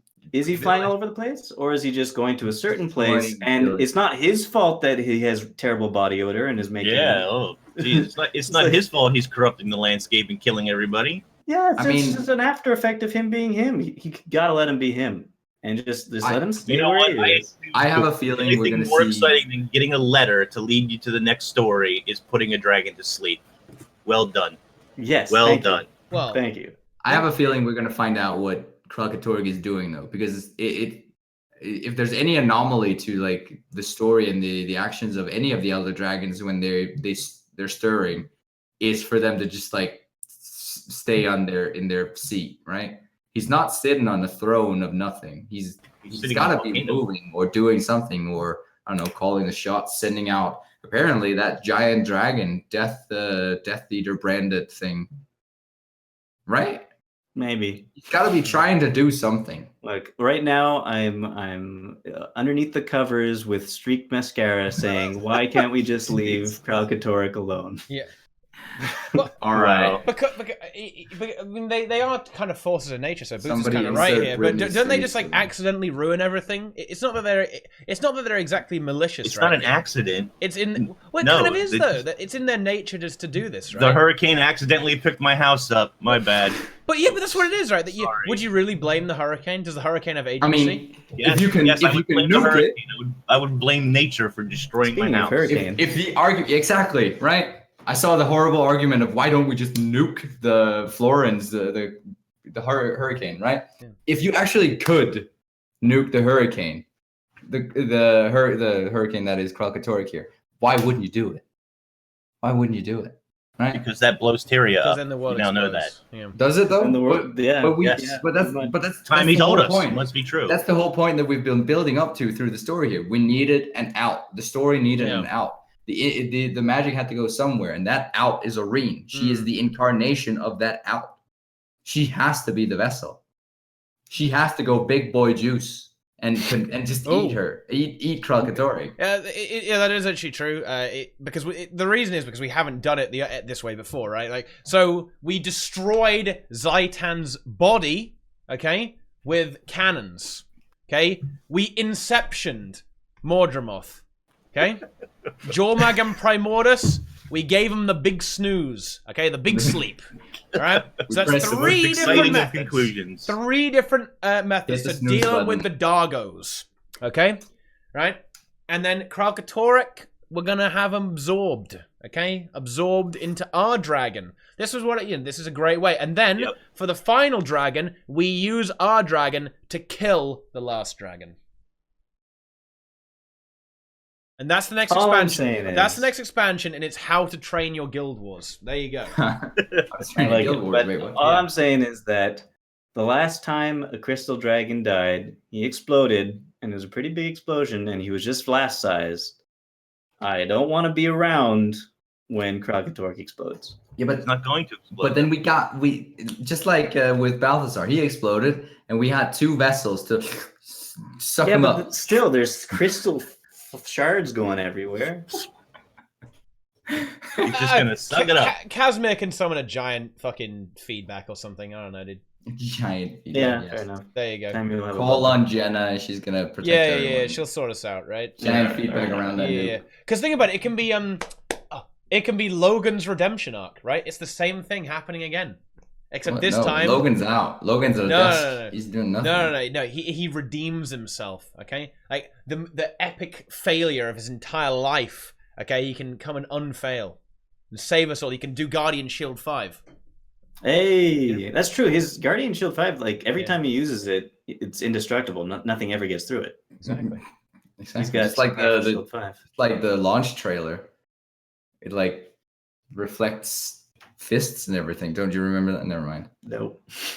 There's like a giant Orion ogre or whatever they're called, and he's like slamming down, and then he uses the shield and it blocks it, and that never came to be. It just doesn't happen. Never mind. Anyways, visual effects. Here we go. Sorry, I went off topic. What you were saying? Well, with regards to the story, I am excited for it. I don't really know what's going to happen. We know some things. We don't really know much. As we can tell, we have different opinions here. We don't know what's going on. None of us know anything, guys. Okay, why are you even watching this? It's a very good question. Yeah, there you go. But it'll be good. I think it will be good.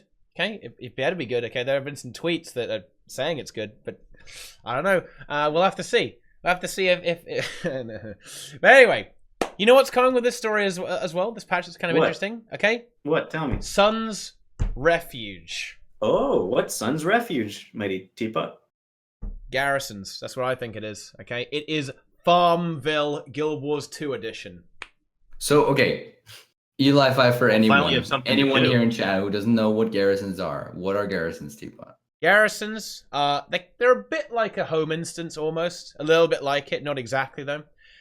Which you can construct various structures that do things for you. Like you can, I don't know, like deal stuff with stuff about resources, in-game resources. You can send NPCs out to do missions for you and get loot and do things in the world. And there's like a bunch of like some quests and activities you can do. You can upgrade it. You can decorate it probably, or something like that is what we're gonna happen here. And it kind of integrates into the story. It's like a role play base, right? Okay, it's a role play node or hub, right, for your character as it exists within the story, right? It's like all the important NPCs will be there, and you can tell them what to do, and you can talk to them like what's going on. It's kind of like a time pocket almost is what it will be like as you progress through the story, that sort of thing. I like it. I think. And I play it on my tablet. That's the big question, right? TW2 mobile integration to Sun's Refuge. I think actually Probably not. I would have expected it to get more pimped out on like Twitter and I don't know, the forums or whatnot. Like have an actual dedicated video to not just showing it off, but like with the Sun's Refuge, you can do X, Y, Z. I would have expected that if it was Garrison, and we haven't had that. It's a precursor to something else. I feel like it's bare bones right now, and that's why they're not hyping it up. I feel like it's going to get better and better as we go along. But isn't that the scary thing though? Like if they release another thing that's basically just I'm just going to say it, disappointing from the get-go, are people not just going to shit on it and it's going to get abandoned? Well, then This is going to cost me. You what now, sorry? How many gems is it going to cost me? Yeah, that's the real question, right? How monetizable it's going to be. Yeah. Because you already have the home instance for the gem store. So that's your gem store personal instance. But they need something new. This will be the storyline personal instance / open world personal instance, and you have the guild personal instance, and this is a kind of combination of the guild and the home instance. It's a bit of a hybrid, yeah. I think it's actually going to be way less than what everyone is expecting. It kind of struck me that it's going to be like completely tied to the living story. Anyone coming in afterwards, any new player or people not logging in right now won't actually get access to this new thing. Ooh, you gotta buy this episode. You gotta buy the episode. But that kind of put me on the track, like the thought process of, well, I don't actually gonna think that it's gonna be all that inclusive of many features. I think it's going to be very, very. Well, they could make it unlock if you buy, say, the next episode or the episode after that. Like, if you buy any of the next 3 episodes for this season, it would unlock. Yeah. Maybe they're running out of ideas for mount masteries, so they're adding other things to get with every, like, for your account with every new episode coming out. Yeah, you went mute, by the way. Yeah, we had a few audio issues. Oh, I don't think you can. Wait, can you hear us? No, you can't hear us. I think it's lip reading. Oh. So we're gonna everybody just read Deroir's lips. Yeah. Okay. Wait, I don't know what he's saying. We can't hear you right now. Is what I'm telling you. He said, "Right now, can you hear me?" And I said, "No." No, if you're serious. Oh, there we go. You were okay. I didn't know if you were serious or not. Yeah, everything cut out here. Sorry. Yeah. I'm back. I didn't hear anything. What did you say? Right after I ended, what did you say? If you even got that part. Yeah. So I was saying that, but to kind of counteract that fact, that you know they can't tie it in because of the way episodes unlock. You could just make it so if you get episode 5 or episode 6, it also unlocks Sun's Refuge. Yeah. Have it as a more of a extensive thing that goes through, because they're marketing it as almost like a new mechanic, like a new gimmick, right, attached to the story that does something. Right? But I would think that for that to happen, it has to be like tied to all the other maps, right? Because it's basically tied to this new map. It probably could be its own instance. I'm really just expecting like a little instance in the corner of that same map. So basically, just like with a portal in and out. I think if we're chasing Kralkatorrik, we've seen Arena and everything. In the actual instance, I think the story is going to pass right through it. I think there's actually going to be a lot of story in there. The question is, are we going to go back and forth from other episodes? You might have a point, because if we're chasing Kralkatorrik, we're going to follow that line, right? Yeah. In the map, and the line, the Sun's Refuge apparently is like here, right on it. And then here's Jahai Bluffs, and then the other maps, the things go that way. So like you're going around it. So I guess you could still connect to it each time. Yeah, it could link up. Maybe, but okay, if it is like that, then we gotta have adjacent maps all the way through to Kralkatorrik. Azura gates are a thing though. True, but are we gonna? Yeah, we might have the Azura gates in the story then, or in the Sun's Refuge. I don't know. I feel kind of weird about it. I don't really know where it's gonna go, and I don't really expect much from it anymore. I was hyped for it at first, but then just because they're not hyping it that much, you're not hyped for it anymore. Yeah, but also like I just thought about the limitations of the integration into the map, and it's not separate in any way. It's not. I don't even know if it's going to be tied to the gem store anymore, as I initially thought. I think it might be tied to the gem store. Well, kind of, don't we? Because that's kind of the. I don't want it to be tied to the gem store. Well, if it's not tied to the gem store, it won't get any further development. That's kind of the thing, right? If it's not monetizable, it's dead content. I see it being able to be developed through the living world and the gem store. I mean, sure, and the gem store. All right.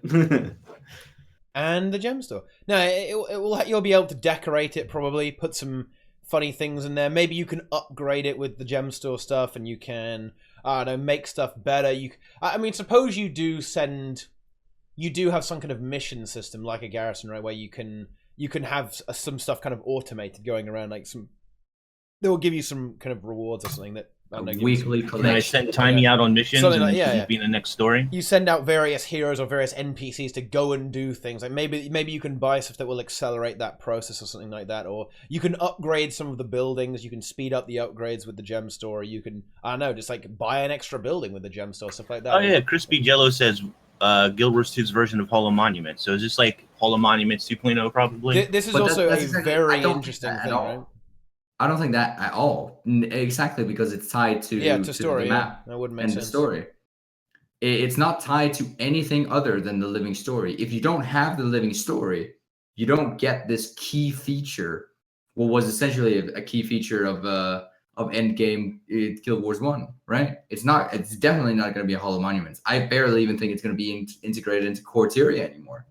Maybe I'm being too cynical, but I Yeah, think no. it's just a living story. No, Yeah. I think certainly on that point, the Hall of Monuments is a bit of a tough sell unless they incorporate it into the core game. No, into just Path of Fire. Yeah, I mean, I see it being a living world That'd be thing, great. frankly. Yeah, it could be both though. I definitely see it as living world. I just see it as a bit of a long-term hub. The fact that they're specifically announcing it just seems like it's almost like a separate map all to itself, right? I think it's a long-term hub for POF. I think for the next expansion, it will be we might get, if this goes okay, we might get a new hub. Yeah. Yeah, and I would love it to be. I would love it. Trust me, okay. If they are going to do a Guild Wars 3, right, and they would use a Hall of Monuments for that sort of thing, then yeah, I think it would be great to have a Hall of Monuments style thing where you can keep track of all your achievements, right, and see how things go there, right? That would be awesome. I can't wait to see how close I am to maxing it out. Okay, I hope it's not achievement point based, otherwise I'm screwed because I don't really have that many actually. But so we just got in the gem store. We got the portal for world bosses, right? Yep. Yes. So they have that technology. So it's very possible. They did mention that it's going to be like missions and stuff inside this thing. Maybe it will relay. Did they say missions? They said collections, right? They said collections and I thought it said missions. And the armor achievement. I haven't heard anything about missions. Or not missions, but like something along like missions, kind of like missions. They said a word that reminded me of missions. Anyway, it made me think that they're going to have sort of a world boss thing, but instead for meta events. Tell you when meta events are around in POF, so you go off and do the meta events in POF. To get zero loot. Yes. I'm on board. Just making it easier to turn up to, though, might make it more popular, honestly. Yeah. I mean, the world boss thing is really good, actually. The world boss thing is great. Yeah. But the world boss thing also reminded people how bad world bosses were at giving rewards. I really like them, man. Yeah. Dude, no. The content is fine. The rewards is absolute garbage. I can't even believe that was once they could. Yeah. I bought it instantaneously and tried a few bosses. It was the worst loot I've seen. Like it was garbage. You get greens and blues. Literally, that's it. There's no extra. Hey, that was a good reward in 2012. Yeah. There's a reason why it's a meme to get greens and blues. Because that's all we got back then. Yeah. I used to do it. I used to do every world boss almost every day back when I was playing pretty casually. Okay. Yeah. Wait. Catch up with. Wait. Hold on, Tio.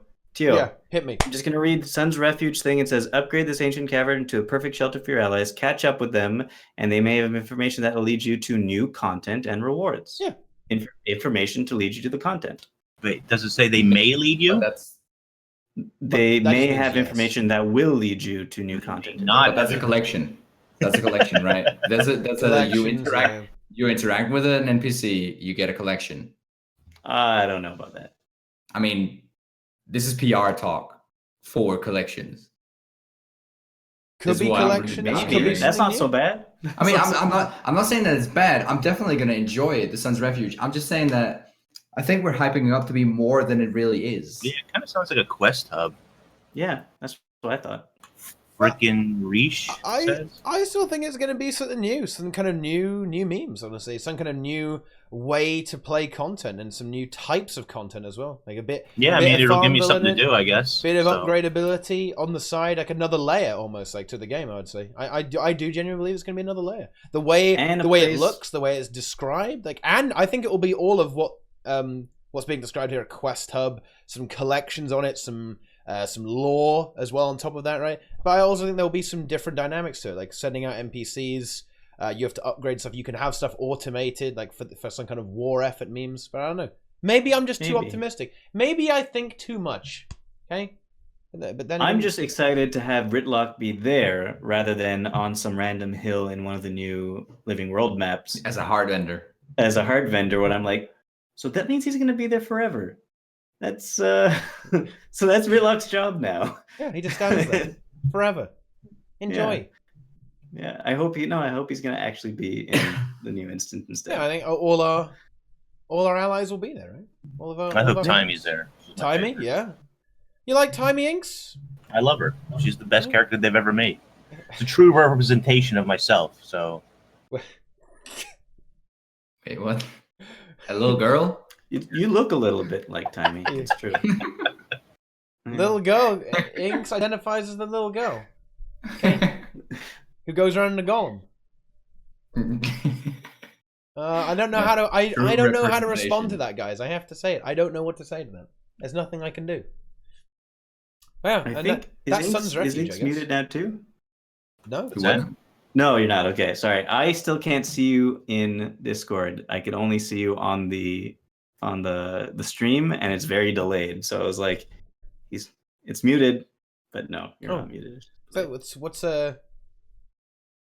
Inks? What do you reckon about Sun's Refuge? What's going on? I think it's just going to be like a quest hub thing that you upgrade a little bit. There's some buildings.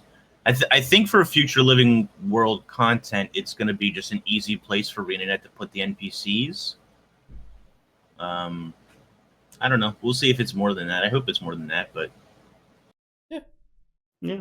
Now, chat has mentioned something that this is actually very exciting as well. Okay, finally, after how long have people been raging and angry about this?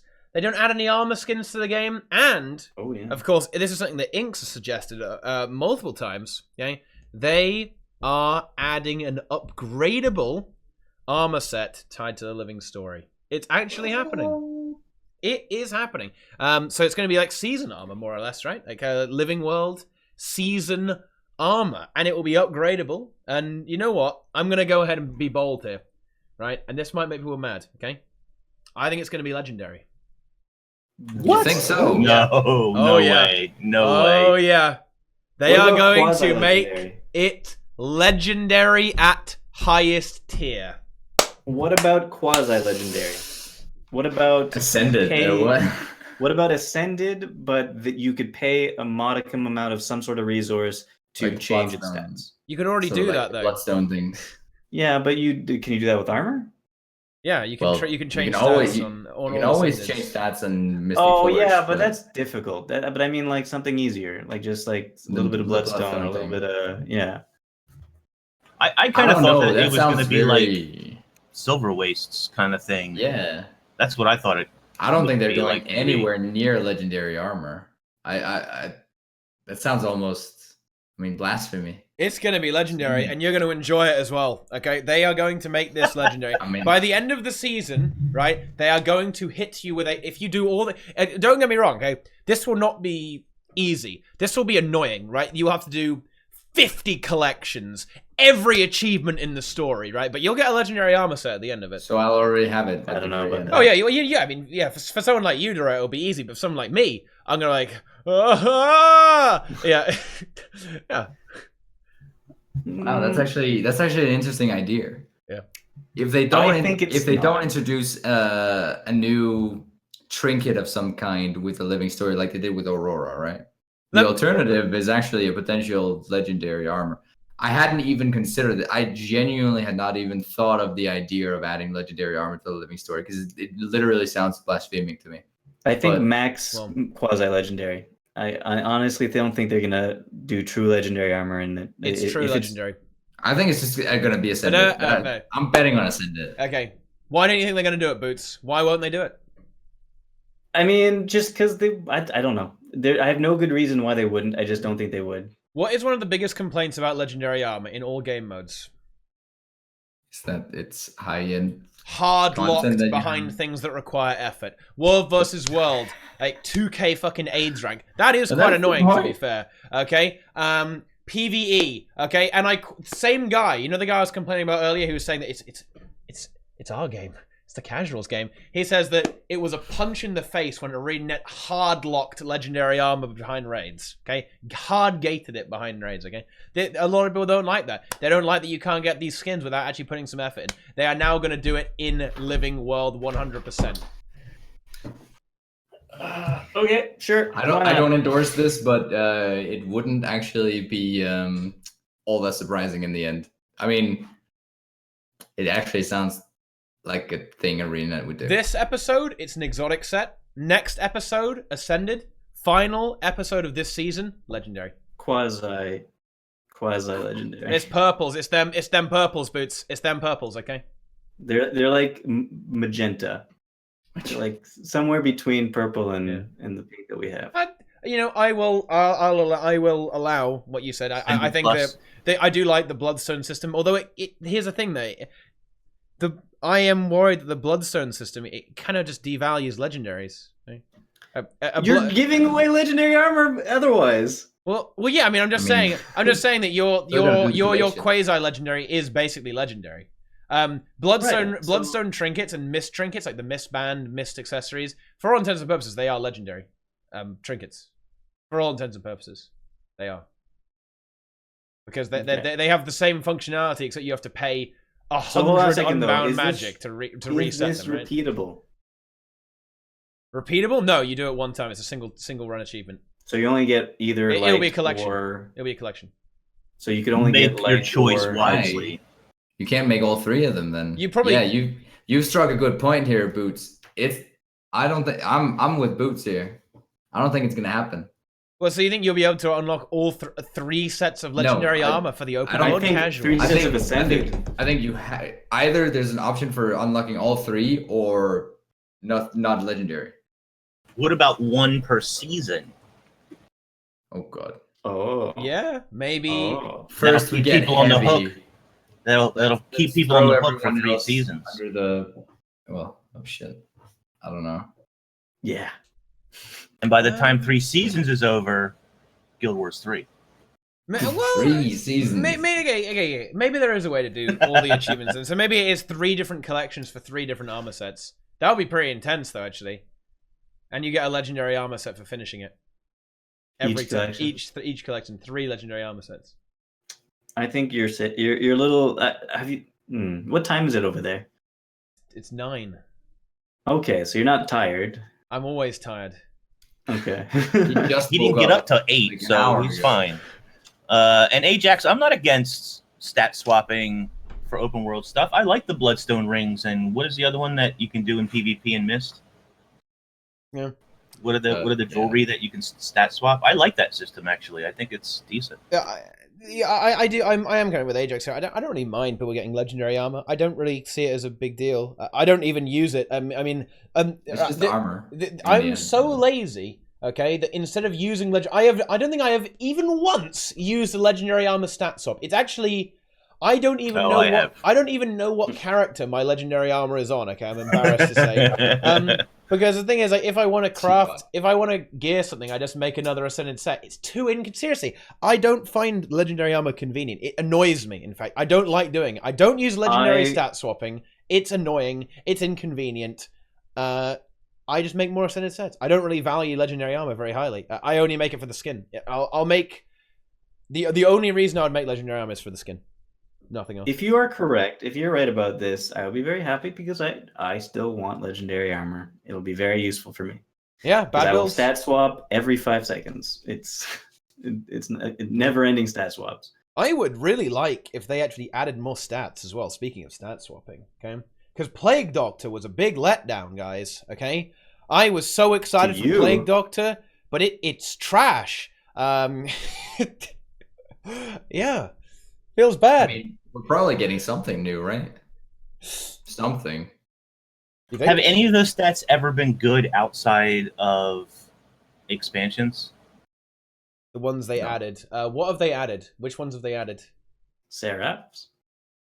Yeah, which is used on Condi Chrono. Like Heart of Thorns was pretty decent, right? But even Path of Fire, there weren't that many new. Givers is good. Givers is good, actually. Sinister was there for a while, yeah. Givers was added with Winter's Day, wasn't it? They reworked it, though. They changed it. Yeah, but it was added there, right?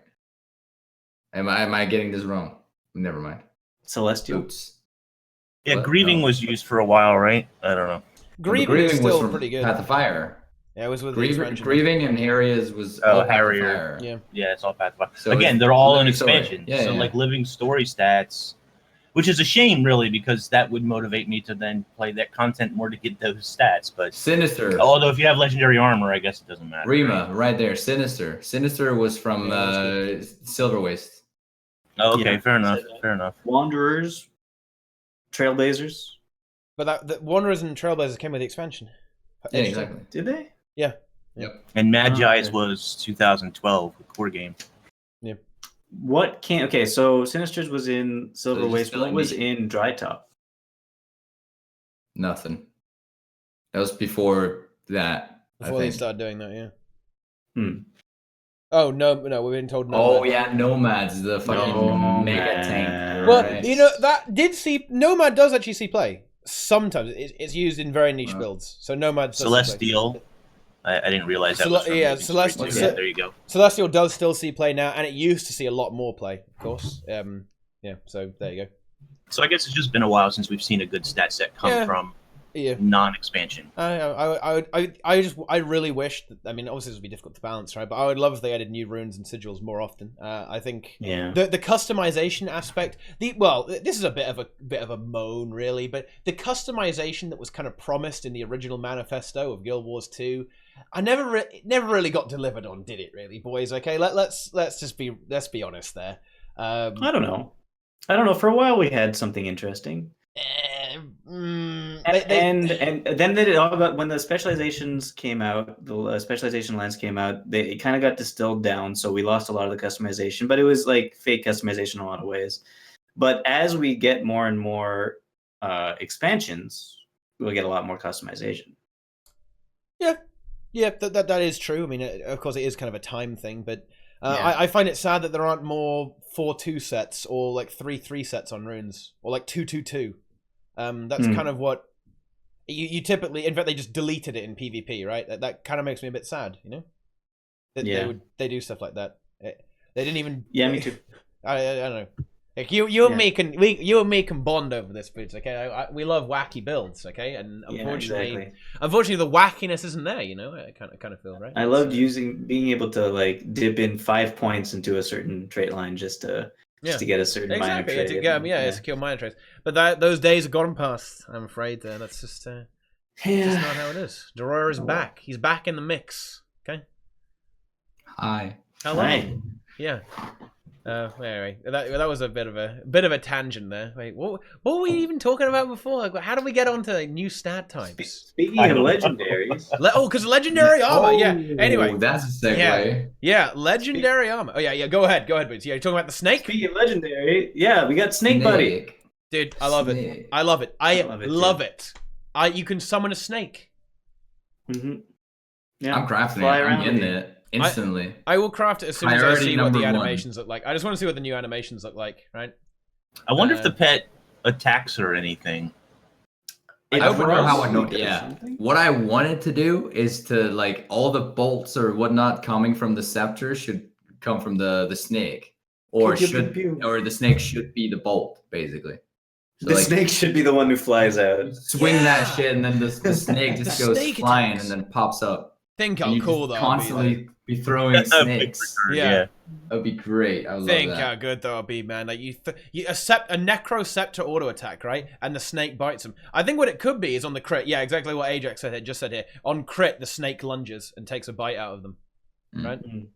I want it to be something like that. I would hate it for it to be just a stationary thing, because then it's just going to be another mini pet that. Well, they said it follows you into battle, but that might just be. Well, yeah, but like it follows you everywhere. Will also follow you into battle. So if it's, I don't know.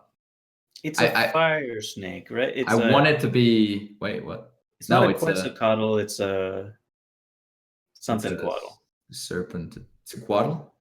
It's Quaddle. You know, like Aztec or Mayan. Aztec flying serpent. Exactly.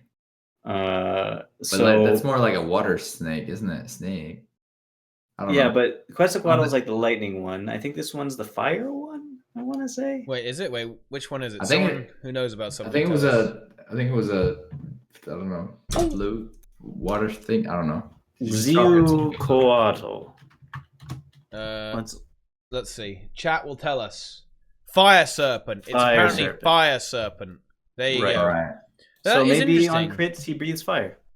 Yeah, that's odd because the scepter of course is green, right? It might just be the most intrusive fucking thing ever. To have that thing just like. Think about this. Mini pets are hidden after a certain number of people get on your screen, right? Yeah. So what if you had like 50 people all With with the the snake. legendary on the screen at the same time? Breathing fire. Wait, probably just only renders I for think- you, right? I think there's something to be said about the PvP aspect of this, right? You can't really completely change the animations of the attack. Basically, just like Standard auto models. attack or whatnot. It won't render. Yeah. True, but I mean, we can always have the argument of standard models, but I don't think that they would want to go in and change the full on attack anime. Like, They might, but my guess is it's too confusing unless you're then running standard anime or standard. I think it models. might- Could be I think- disabled in PvP. I don't know. Well, my guess is this, that it doesn't act like a mini pet. My guess is that it acts as an additional thing to the scepter, additional animation for the scepter. So it's not like it won't get culled when there's too many. It's an aura. I think Exactly. that's No. I'm not saying it's going to get cold. I would not expect it to get cold at all. But it is an extra asset that moves or has animations perhaps on the screen, which is going to cause extra stress. But the same thing would happen with Aurora, I guess. Like 50 people with Aurora.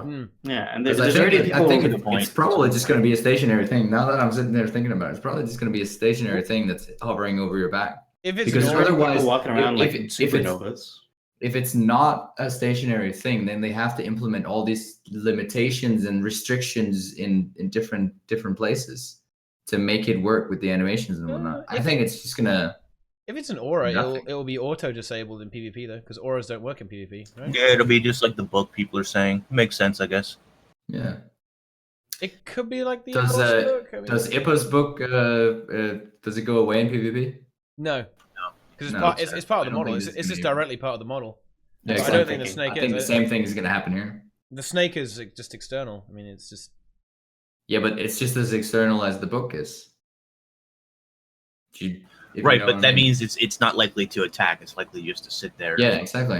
Yeah. It's very much likely to just do absolute and none. Makes sense.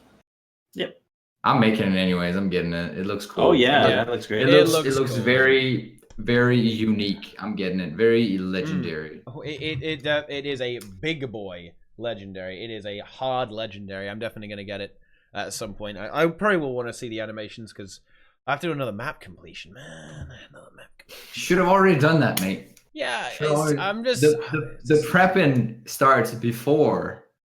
I'm just Gotta lazy. get on that. I'm just lazy. I'm lazy, man. But I don't know. It looks pretty cool.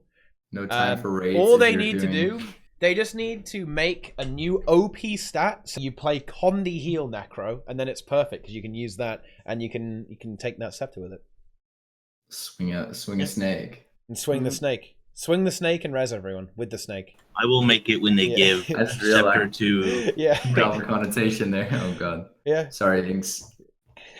You were saying what? I said I will make it when they give Scepter to Ranger, Oh, which maybe never. Next patch. I mean, next patch. it's a very fitting Ranger one, I guess. You can play I Rev. still want modes. Ranger next pack to be Hammer. I mean, Yeah, you can that go back to sounds- Rev. Finally, it's OP. Nah. Hey. My love for it has died. Oh, how many characters do you have right now, Inks? Oh, I don't know, 14 or something. How long until they get purged? I don't even log in yet, so I don't know. Never. Wow, wow. Rip. Rip, Mhm. dude. Feels fucking bad.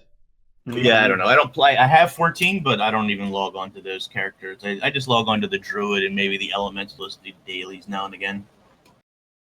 Gotta get those birthday gifts. Oh wait, they're Yeah, you have got to No, get. no. My Ranger gets his birthday gift. Oh, okay, good. Good. Yeah. They I got never my birthday mature. gift. He never lets them mature. So Inks culls them before they hit age 1, guys. Okay. Yeah, it's Right? just like Logan's Run. Yeah. You know, He just they get over cleanses them. me. That's it. Yeah, that's what Yeah. happens. Yeah. That is what happens. All right, back on the. So- yeah. Oh, yeah, go Right. So last but not least, last thing of information apparently in the patch is new mastery, Bond of Vigor. So unlock the ability to temporarily increase your mount's endurance regeneration. You're gonna get a quick endurance boost, and then it's gonna be on like a 90 or a 180-second cooldown, or a 5-minute cooldown. I don't Probably know. 60, Maybe not. But it's going to be 90 amazing. seconds. It's going to be absolutely amazing for Races. the beetle. You can get on the beetle. You can get your endurance instantly, and then you can speed off. It's all you need. It's all you need. It'll be good for your beetle races. Exactly. I wonder if It's I great. still have the ridiculously broken time. I mean, No, it doesn't go away, does it? I dethroned you. Sorry. Oh, you got lower than 10 seconds lower than you're supposed to be able to get? Yes, I just Okay. hacked the game and I Yeah, just hacks. reported to the end. Just teleport right to the. Isn't the record like 10 seconds or something stupid? Like 5 seconds? Do you- Is the Is the record with abusing portal? Can you do it by abusing portal and just teleport around instantly? I don't think so. pass? Does that not work? No, you have because to. you have to go through each touch checkpoint. all the. Yeah, checkpoints. that's what I mean. If you set up a chain of mesmer portals, you could do it pretty much instantly. Yeah. Right? Surely sure. someone's done that, right? I don't think so. You don't have to be on your mount too, so yeah, maybe. Or you're not allowed to leave the beetle. No, you're allowed to leave the No. beetle. Oh, Oh wait, what? You have to be reset? on you have to be on the beetle to start it, but you could walk through the checkpoints if you want. Oh, my time was just short of 60 seconds. Yeah, Zach was he got it just under a minute. Although that's not Yeah. good enough. That's not good enough here, Zach. It's got to be No. quicker than that. No, so legit, I could get it to like 30, 60, 40, 43 something. But I can't. I don't know what happened. The timer went back up 4 seconds or something, and I ended up under 40. So yeah, someone has to tell me if that's still there. I can't look. I'm not in the game. It's Pass. great news for anyone who likes mount races and, of course, beetle racing. So, Deroir, are you ready for the next tournament, the beetle race tournament? Okay? Yes. It's going to get It'll be even in more every intense, single guys. It's Okay? gonna be hype. Yeah. Who won the last one? Lots of people. Well, a few people. Lots of people. Yes. What'd you get? What did they get? There's lots of winners. That's the thing. Mystic Coin or ectoplasms. That's been the globs of ectos. That's been the two go-to. So like large quantities. I've had like 500 gold prizes, prize pools or whatnot. Have you been expanding the track since then? I have purchased. I've gotten another guild hall, which I need to deck out because I have hit decoration cap in my original guild hall. So the track goes from one guild hall into another guild hall. I wish I could. If only, dude. That would be pretty If cool, only. actually. If only. Yeah, no, I need to make a third one. It's gonna be hype. It's gonna be hype. Okay. Yes, but that's gonna take a while. So the next beetle race is gonna be just one of the already existing ones. Yeah. Easy. Okay. Is it just me or are the new masteries kind of like pretty in there? Honestly, But, all okay, the living story and all the living story masteries have been. They put them in just because they had to do something, right? Because of horizontal But that's progression. okay. It's Okay. So Hold blah. up, T-Bot. Oh yeah. Hold Okay. up. All right. It's All right. the reason why it's fine to have this one is because, and most people will have completely missed this. There's one of the interviews that came out last week, which literally says from Mike C, we're getting another mount. Oreen. We're getting another mount. Another Three. mount. Not this time, but this season, Not this later this season or next season. He just said Oh, in the future, we're okay. planning on giving players another mount. So I'm guessing season 5, we're getting another mount. Yeah. Okay. And I can believe if that's the standard, like okay, we get another mount here for every season. I'm all right with all those nitty gritty little nonsense things. So that's the real reason we're not getting an expansion, so we can make more individual Get more mounts for mounts. sales. Get more mount. Yeah, spider mount. We getting that spider mount. Boom. Hype. Spider Yes. pig, spider pig mount. Make it happen. I don't mind these masteries. I just think they're kind of fluff, really. They don't really do anything. But I mean, the mounts aside, there's a limit to what they can actually do, isn't there? Like Heart of Thorns kind of set the basis for like, okay, now we have gliding, we have jumping mushrooms, we have all that, and then Path of Fire was like, all right, take mounts. These can do this. These can do what Heart of Thorns masteries did, but they can do it everywhere, and they can do it better. how do you beat that with like? It has to be something fluffy. And adding just like mount skills is, I mean, in my opinion, that's great. I want Spider extra Mount health bar, and yeah, I want the Spider Mount as well. The extra health bar, the extra endurance. Yeah, I'm all for it. Perfect. I guess Augmentations to my mounts. It makes sense. And it does augment the overall gameplay in a minor way. Yeah. So I guess that'll do. That'll Do do. people on use the walls. beetle all the time? I don't really ever use the beetle. I I do use it. I use it when I want to go fast. I guess it would be Gotta go nice fast. in future maps if they added beetle spots for you to break through walls or something. I think there's going to be many of those to come. Yeah. I mean, Hopefully. usually there's nothing much behind the wall except for like a chest or whatnot. But I don't think this is the end of it, especially not this season. I think this entire season is going to be filled with walls. Yeah, I hope so. It's that as well, but I don't know. The beetle it has a very specific purpose that it's for fun, not necessarily for traversing places. It's not like the best mount to get about, right? But it is one of the more fun ones to use, right? Like there's a lot of entertainment value in just playing around with it and having some fun, right? They're not all for moving. Like when it comes to moving, like the griffin and the bunny are like the really OP ones, right? And I guess the raptor is really speedy too, right? And the jackal has some niche utility, but I mean, I guess if you're really good at the beetle, it's probably fast I mean, to get about on, right? It's gonna be with the endurance boost. It's probably gonna be the best thing. Just like even short distances. Right. Yeah. You mount it and you boost it instantly to counteract the cooldown for using the beetle, and you're off. Yeah. Nothing's gonna really beat it now. I think if it's actually good, this new skill. Well, it depends. Is there a 5-second cooldown on it? A 5-minute cooldown on it? If there's a 5-minute cooldown, debatable. Exactly. Yeah. If it's like a minute, hype. I think Spider Mount would be the coolest because you walk on walls and then it has a built-in, The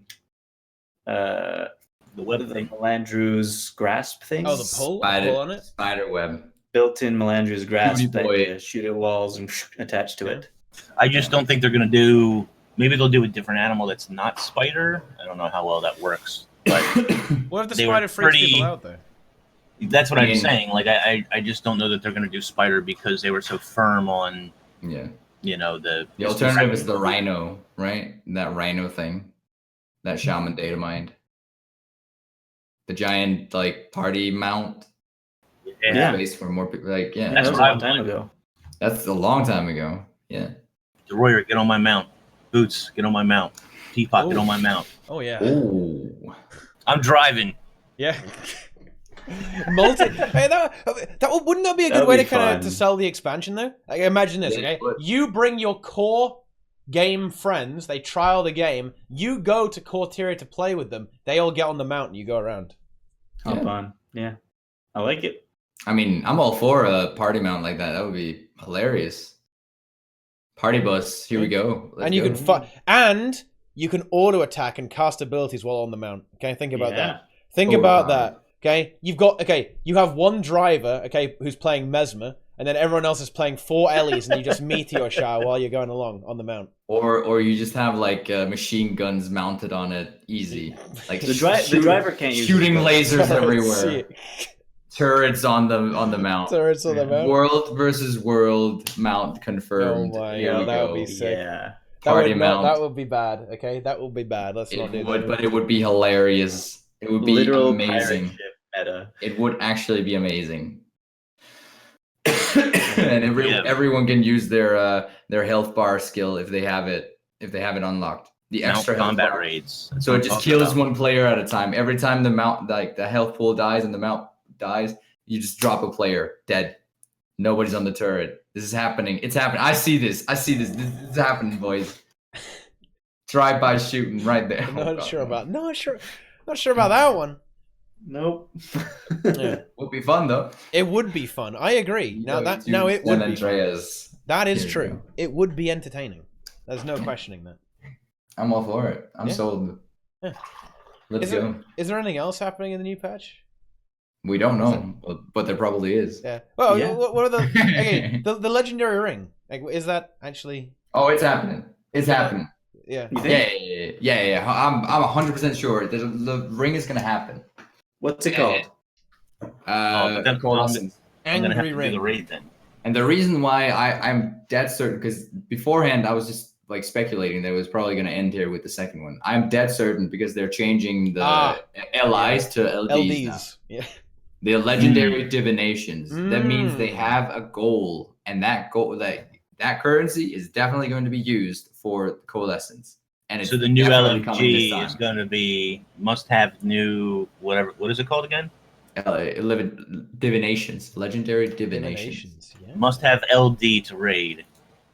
Yeah, Must have LSD to get in my party. LSD.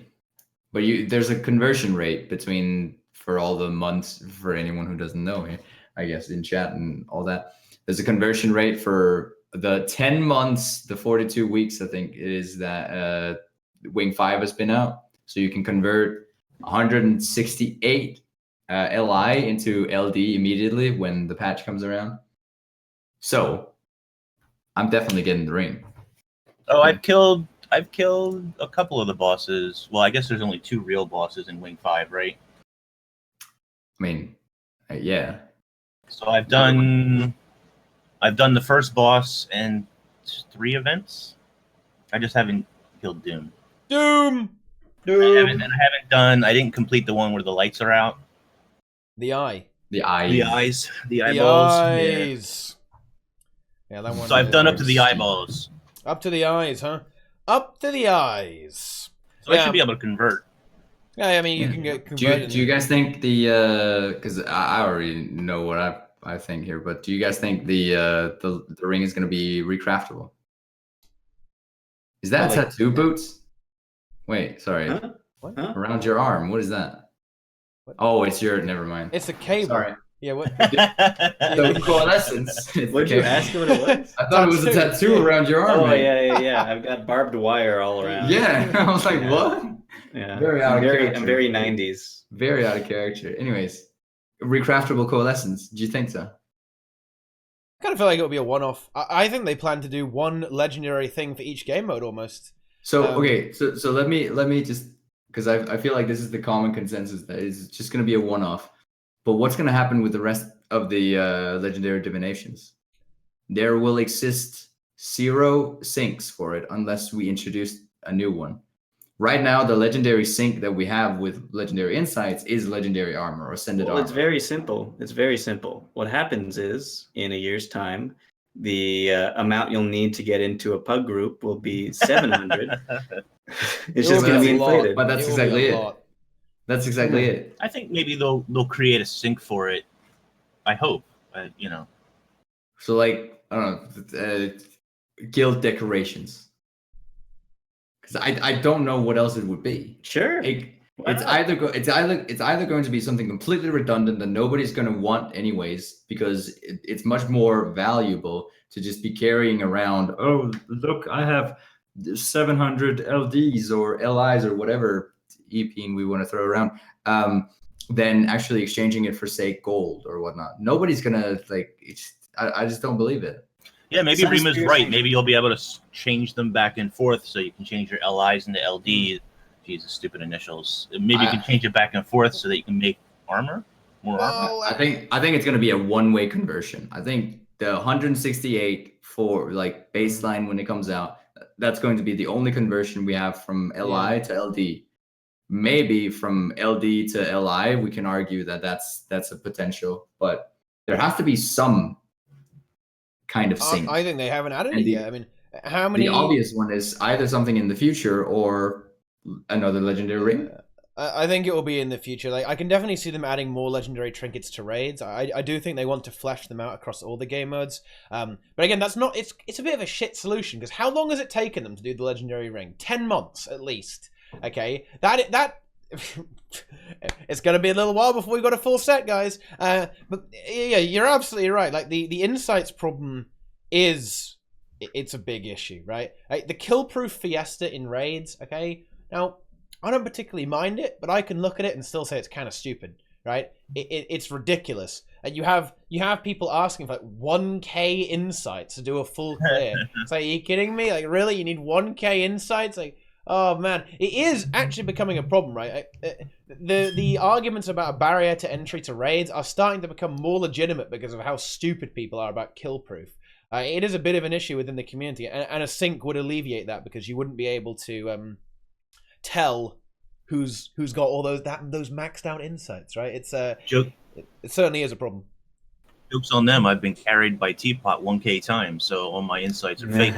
Well, that's I mean, that's a meme, right? But it's kind of true. Imagine if you've done escort every week, right? And you've done all the easy ones every week. You've done every single week. You've done escort, and you've done River of Souls and the statues, right? And trio every week, right? There are insights are so meaningless. Like, if you're good on that, like, they're totally meaningless. You could never have done a hard boss in your entire life. And you could have loads and loads of insights. And it wouldn't even be hard.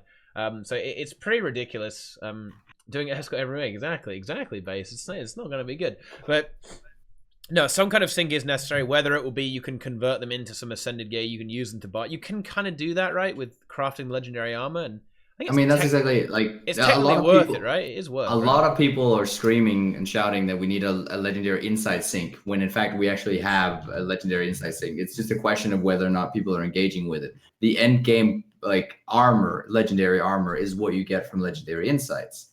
There is a sync, just whether or not you want to admit it or not. But legendary divinations, there's nothing obvious unless we get a recraftable ring. I mean, that's the model we have right now. But I mean, I like that. I love a double ring, but well, maybe you can craft more than one ring, but it would be unique. So I don't think you'd be able to equip two of them. Which is even worse than you do that trick where you infuse one and attune the other. Yeah, sure, you could do that. But what about, like, you would make them for other characters? Like, you make one for your druid, you make one for your mesmer, chronomancer, whatever. I just want that full set, yo. Yeah, me too. Well, you'll get it eventually, but you're gonna have to do 3,000 rank world versus world. You're gonna have to do something like they're gonna release them for other game different things. Yeah. That's how I see it being. I see legendary armor kind of being the ultimate, not exactly prestige, but I play everything kind of thing, right? So you'll have a legendary accessory from World vs. World. You get a legendary amulet from PvP, that sort of thing, right? You've already got all the legendary back pieces, job done. So if you play every game mode, you'll have full legendary armor, full legendary weapons, full legendary trinkets as well. I think that would be really cool, actually. I mean, I would love that, but that's only going to be for one character. Yeah, isn't that kind of the point? Almost kind of like the point, though? I mean, I guess, but I don't play just one character. That's kind of the. It always bothers me that I can't get like, okay, to give a bit of insight, I guess, to everyone here. I'm currently on the process of making 9 legendary armor sets because I want one for every class. I want to fill that out with legendary back pieces like somewhere down the line. But currently, the only method of acquiring that legendary back piece is World vs. World. There's no sign of another amulet or trinket or Aurora 2.0 coming out or another ring. Full legendary all characters is not something that I'm actually expecting to ever be in this game because I don't think many of those trinkets are going to be recraftable, which I find to be a shame. And I know I'm in the vast minority here of thinking that, but I don't know. I like recraftable legendaries. Yeah. Well, which ones aren't recraftable? Just Aurora, right? Aurora isn't ad infinitum and the PvP back piece.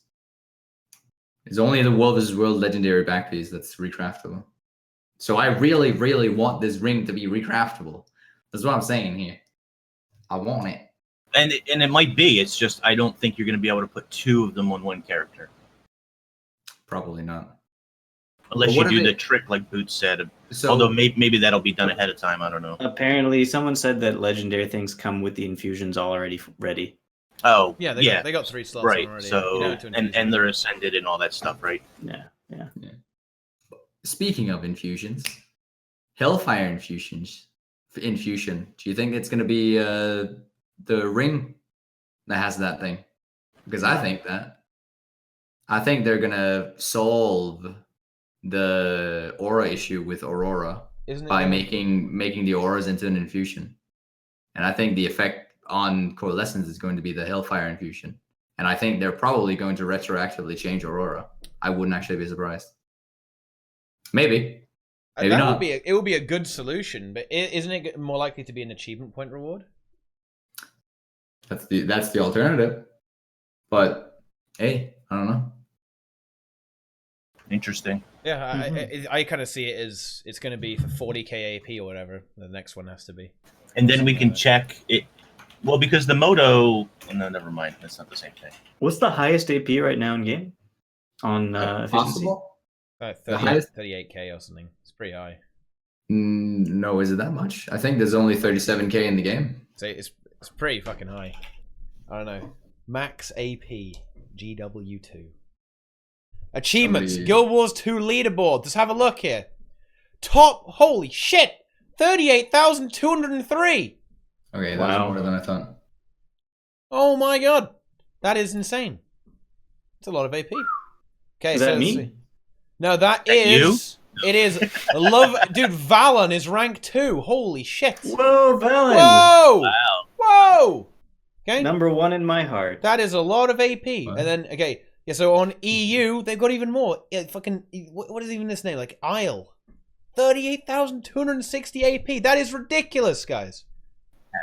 My hat is off to Valen. Yeah, holy crap. I didn't know he had time to get AP when he wasn't Roleplaying. doing to thief stuff. Yeah. PvP. I have almost no AP. I don't even have 30k. I am a pleb. Basically, as soon as I run out of dailies, don't get any more AP. That's it. Feels bad. Mm. Yeah, it feels bad. It feels bad, man. It does, yeah. How are there so many APs in the game? I don't know how to get any of these. What the fuck? That's a stupid game. I can't do it. It's too hard. Make it easy. ArenaNet, I want infantile mode for achievements, please. Just let me AFK and get them. Okay? Okay, people complain about raids too hard. I don't have 38k AP. I want a 38k AP. This is bullshit. Okay? I used to try and get all of the AP for PvE anyway, but What do you okay, so wait, I'm still Valen, what's doing Valen missing? I run out of Probably steam. nothing. Almost nothing, I would say. There's what is the max amount of wait, hold Valen up. said he ran out. He Oh, he yeah, got exactly. more achievements. He's done. Oh. Wow. So then feels how does the fucking other bad. guy have more? He didn't. Probably retired. Yeah, some of the old stuff, yeah. That Oh. Valen must have unfortunately missed. Yeah. But that is the max, yeah. What is the Paramedic max? time? We need more achievements in the game for people to even push the limit into potentially getting the Hellfire infusion. Oh, that could be. It doesn't look like the. Obviously, we know kind of what's coming up on the achievement rewards, and I guess the Hellfire infusion isn't there. But I mean, yeah, a rework to how Aurora works, and indeed like the legendary trinkets, is of course very much needed, right? Because otherwise, I mean, alternatively, just let me turn it off. That's great. yeah, have a That's- toggle. Absolutely, a toggle could be very No, likely. do as not well. let Deroir turn it off. He must suffer. Oh, because He always, must I mean, suffer with the ring. Inks likes this. Okay? No! Inks likes his character to be AIDS, right? But there will come a point true. where, I hate if it. when you've gathered up all these legendary effects, right, and you know with all the auras, all the infusions you can stack up, you're just going to be complete eye cancer, right? There's already like Yes. supernovas walking around interior right Yeah, now. it's people are already very shiny. This is already happening. But if you I add know. a It's legendary just ring, it's just I don't have a lot of those infusions, unfortunately. But I look forward to the day where I might. I'm just worried that if you have Aurora and you have Zeoquatl, the little Aurora balls are going to be knocking into his head. It's going to be very unpleasant for him. yeah. Both balls are gonna hit the snake. Oh, balls are going to hit the snake. They're going to collide. What? Yeah, I mean, there's going to be clipping issues, right? There's always going to be clipping issues. The snake is going to be weird. Okay, the snake is going to fly into walls. It's not going to be a good time. The snake's going to fly into your balls. Okay, right? You're going to get your snake tangled up with your balls. If you guys know what I'm saying. Okay, there are going to be a few issues. So Somebody called PETA. Yeah,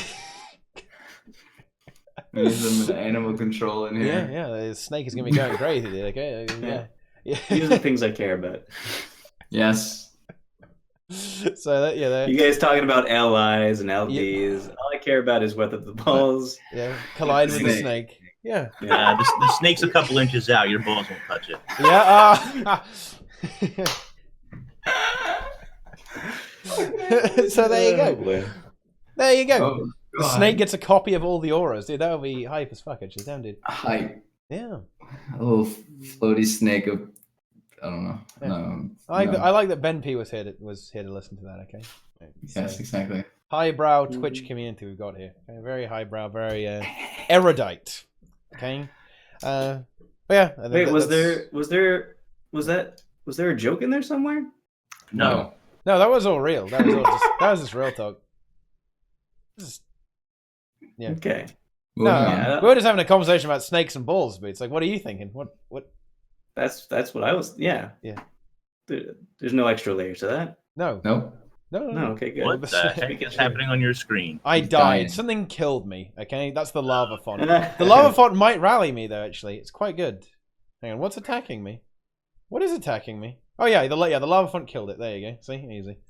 Why you want to always do this on LE, guys? Because the downstate lava font is now better than normal lava font, guys. Just so everyone knows. Smart. Lesser lava font is better than lava font. I mean, that makes a lot of sense, right? There you go. Yeah. Less. Of course, there are plenty of people who love being Cancer with infusions. Inks, he loves it. But, I mean, not everyone does, and sometimes it is hard to look at. Some characters are pretty disgusting. You can be really shiny. But I mean, I don't have a problem with that. You can be as shiny as you want in this game. That's kind of the point. Well, I think isn't there a bug with the green infusion currently? A bug? It's like, well, yeah, it's making you extra shiny. I don't think it's supposed to stack like that necessarily. Isn't it just Halloween the infusion. phospholuminescent one that people are stacking on top of each other? So I think that's but intended behavior. But I thought before it wasn't as shiny. I think there was Last patch it became. last Or maybe patch there was a patch correction of itself. some sort, and then somebody posted on Reddit that this was the old and this is the new, and it was identical. And Ben popped in, Arnold, and said something about, yes, you're still able to stack them on top of each other. That wasn't the issue that was fixed or something. So I think it's working I as see. intended. Okay. I like putting the color infusions on different weapons so that when you weapon swap, you color swap. Yeah, see, that's smart. Yeah, That's that is smart. pretty cool, right? Yeah. It's like a mood ring. Yeah. What? Having a bit of more control over that would always be good, though, right? Like, I think, Yeah. seeing as this game is all about looking cool, looking swag, then I think it would be something that could be looked into. And with, I don't know, there'll probably be some new things you can get in the raid as well. There might be some kind of infusion, right, or some kind of cosmetic item that you can gather from doing that, right? And maybe from the new map as well. There'll be some kind of new item on the map, I would imagine, that will be all cute and good. The shiny. armor. The armor as well. The armor now isn't going to be a problem. It's not going to be that shiny. It looks cool, right? But it's not going to have any effects on it. Of course, when it gets upgraded to legendary, that will be another thing entirely, guys. When it's a legendary armor, it's going to be cool effects. It's going to be moving around. Okay, it's going to be shiny. What if they just ended here? What if we just get like basic and then all super glow everything? That's the one upgrade. That's upgradable. That's one. That's upgrade. technically upgrade, yeah. Well, now I think about it, I realize that they're never going to do another set of legendary armor because it took 2 years last time. Yep. So No, that's incorrect. I have 1 year twice. Yeah, I apologize, Inks. Yeah, you're absolutely right there. 1 year. So I don't really know Thank you. why I said it's going to be legendary because it will never happen. It will never come out. Well, it'll be legendary in the sense that it's purple and maybe swappable. It just won't- yes, that's what I meant. Yes, That's purple. it just won't be animated. It won't be animated legendary armor. Okay, that's true. Yeah. No anime here. Which, if you don't like the trench coat, that might not be a bad thing. That's true.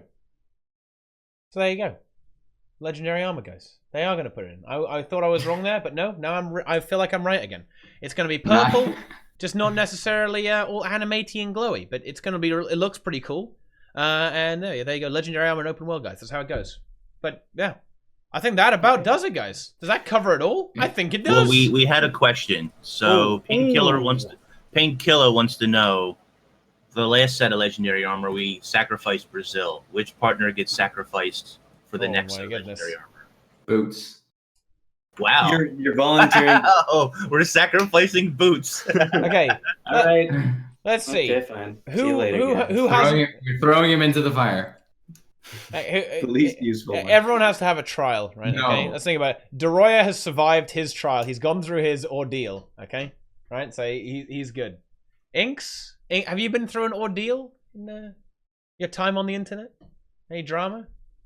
Little bit. Yeah, a little bit. Okay. Wait a minute. Have I had drama? Uh-oh. Maybe it's me next, guys. Uh-oh. Could be in trouble here, guys. I'm about to get sacrificed for legendary armor. I mean, Boots has never had drama. Boots has never stirred shit, ever. Okay?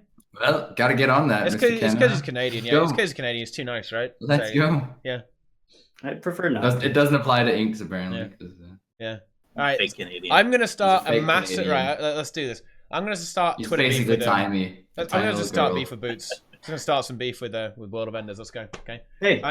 At Teapot. World of Enders. That's how it works, though. You bad lol. Okay, there we go. Wow. Boom. That's live, guys. I just tweeted that out right now. Okay, I have now started. Yeah, it's done. Boom. It's done, guys. That is done right Retweets. now. Let's go. Okay. Easy. Yeah. You're going down. Yeah. You're going down. Hold on a second. I got this. Give me a second here. Respond. Reply. Where's the button? There it is. Okay. No, you. Oh. Send. No, you. Oh no. Whoa. Okay. That is a harsh choice. Actually. End it right there. Okay. Right. All right. You basically won. I've lost the beef, so now I guess that means I have to be sacrificed for the next legendary armor, right? That's how it goes, right? Yeah. Okay. Oh my goodness. We're done. We're done. All right. Okay. I think that will do it. It's time to commence. Yeah. Okay. There we go. Time to chill. Let's cut this out now. Okay. So thanks for watching, guys. This tea time has reached its conclusion, and there is no conclusion more natural than death. Okay. Don't know where I was going with that. Dead now. Yeah. There we go. Yeah. So let's see. The returning all-star cast of Tea Time. Where do we even begin? I think we got to go with the most requested, guys. Okay, every single Tea Time comment section is someone says, "Where's MMO Inks?" Every single time I stream, it's when is MMO Inks back on Twitter? Okay, MMO Inks is back. Inks, what are you up to these days? So you streaming the other day? Back in the mix. Let's go. Yeah, a little bit. I've got a lot of IRL stuff going on. I don't know if I'm going to stream Tuesday because it's going to be big raid day for a lot of people. So I might stream story stuff on Wednesday, I think. You're not streaming progression? No, I won't be doing the raid anytime soon, I don't think. Yeah, that's about it. I mean, I'm getting back into the Twitch game again. I had a little vacation and some surgery stuff going on, but within the next week or two, things should clear up. So I appreciate being back on Tea Time. It was fun today.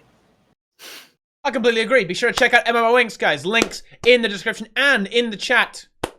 Inks, my boy. Okay, he's back. Okay, and then going across, we have World of Trash. Okay, my new Twitter nemesis. Okay, I'm taking him down. No, of course, it is Bootspell World of Enders. What are you up to these days? He's role-playing as a space marine recently, guys, okay? Oh, yeah. Yeah. Made a bad build. Yeah. You guys should go check it out. Bad build, and someone else is copying that look. And to be fair, it is a dank look as well. It looks sick. It's a good look. Yeah. It's a good look. I love me some 40K. Spreading. So, yeah. Where can we find you, my friend? World of Enders on YouTube, and I might be doing some other stuff soon. I know soon I should be starting on with Potato's channel. We should be trying to revive the old elite speculation thing that lasted two episodes before Path of Fire, before Leaks came out, and then wouldn't really kind of put a damper on the series. Gotta get it on early now. Exactly. Like Gotta get it Let's a go. year early at least. Yeah, but yeah, that's it. All right. So check me out those places. Do exactly that. Or don't. It's up to you, I guess. And then finally... No. It's not up to them. And finally, in the bottom left corner, guys, we have the master of slightly disagreeing, okay? The lord of Twitter drama, savior of Guild Wars 2, okay, by bringing that attention to the mainstream media through unconventional means, okay? Also known as Deroir, okay? The causing, the squeezing, the hog squeezing apocalypse of Guild Wars 2. Okay, it is Deroir Gaming. I actually have a sound effect of you saying, Deroir, I'm gonna squeeze my hog to this, even if you ban me. It's great. It's I great. know, I've heard it, dude. I've heard it. I hear it all the time. But yes, it's me. You can find me on YouTube or on Twitch, where I stream 6 days a week. I'll be streaming quite a lot of progression from Wednesday onwards. It's gonna be some long and dank streams. It's gonna be great, guys. Come check it out. Oh yeah, yes, absolutely. It's gonna be a lot of no hog squeezing though. Yeah, no hog squeezing. No, we don't do that. Would you ban people who do that, or what? I mean, what's going on? Yeah, that's what we do. That's what we do. Exactly. Yeah. Okay. I mean, that's fair enough. I mean, I know. Surely to the gameplay though, right? The gameplay's so good, you just want to. Yes. Yeah. Squeeze that hog. Wait. Okay. Never mind. That's a clip right there, by the way, dude. Go for Just so you know, like that's a pretty good line. Oh, right. Anyway, of course, if you enjoyed the tea time, follow the stream. Okay, we do tea time. Do it every week, mostly, kinda ish, and we have, of course, the finest minds, the finest content creators and visionaries from the Guild Wars 2 community, guys. So follow the stream. I also stream every day, and of course, we're going hard this week, guys. We're talking new raid wing, new story. We're going easy progression and CMs this week. We're going crazy. So yeah, you're not going to want to miss that. Yeah. Follow and subscribe. Give me that cash, guys. Okay, hit the sub button. Do it. If you got gifted a sub to anyone here, keep going. It's September. $1, guys. Okay. September. Follow me on Twitter. Okay. Follow me on Twitter, guys. Let's go. Okay. I can't. I have more followers. I am the winner. Inks has been defeated. Okay. What's happening up here? I don't know what's going on. He's going into some kind of Cthulhu mode here. Yeah, Teapot has beat me on Twitter. I feel bad. It feels bad, man. Now they're all going to want to follow me, Inks. I'm going to get wrecked. That's it. But anyway, thanks for watching, guys. We'll see you around. And yeah, follow everyone here. Subscribe. Do all of that stuff and come back and watch every day. There's really no reason not to. You know, I used to say back in the day, you know, subscribe or don't. It's really up to you. No, actually, I've gone. Do it. Democracy has failed, guys. Do it. Okay, this is now fascism. Subscribe or else. Okay, subscribe or I'm sending the secret police, the secret Peppo police, to come and get you. Okay, do it. Do it right now. Everyone can get a beard mask like Mr. Inks. Yeah, exactly. Beard masks for everyone. Is there actually a beard on that? Like, what is this? What? What the hell is going on here? What the fuck is this? Oh my god. All right. Yes. Somebody send the police, please. I feel insecure right now. Oh, anyway. Thanks for watching, guys. For real this time. And we'll see you next time for another exciting episode of Tea Time. Hey. See you guys later.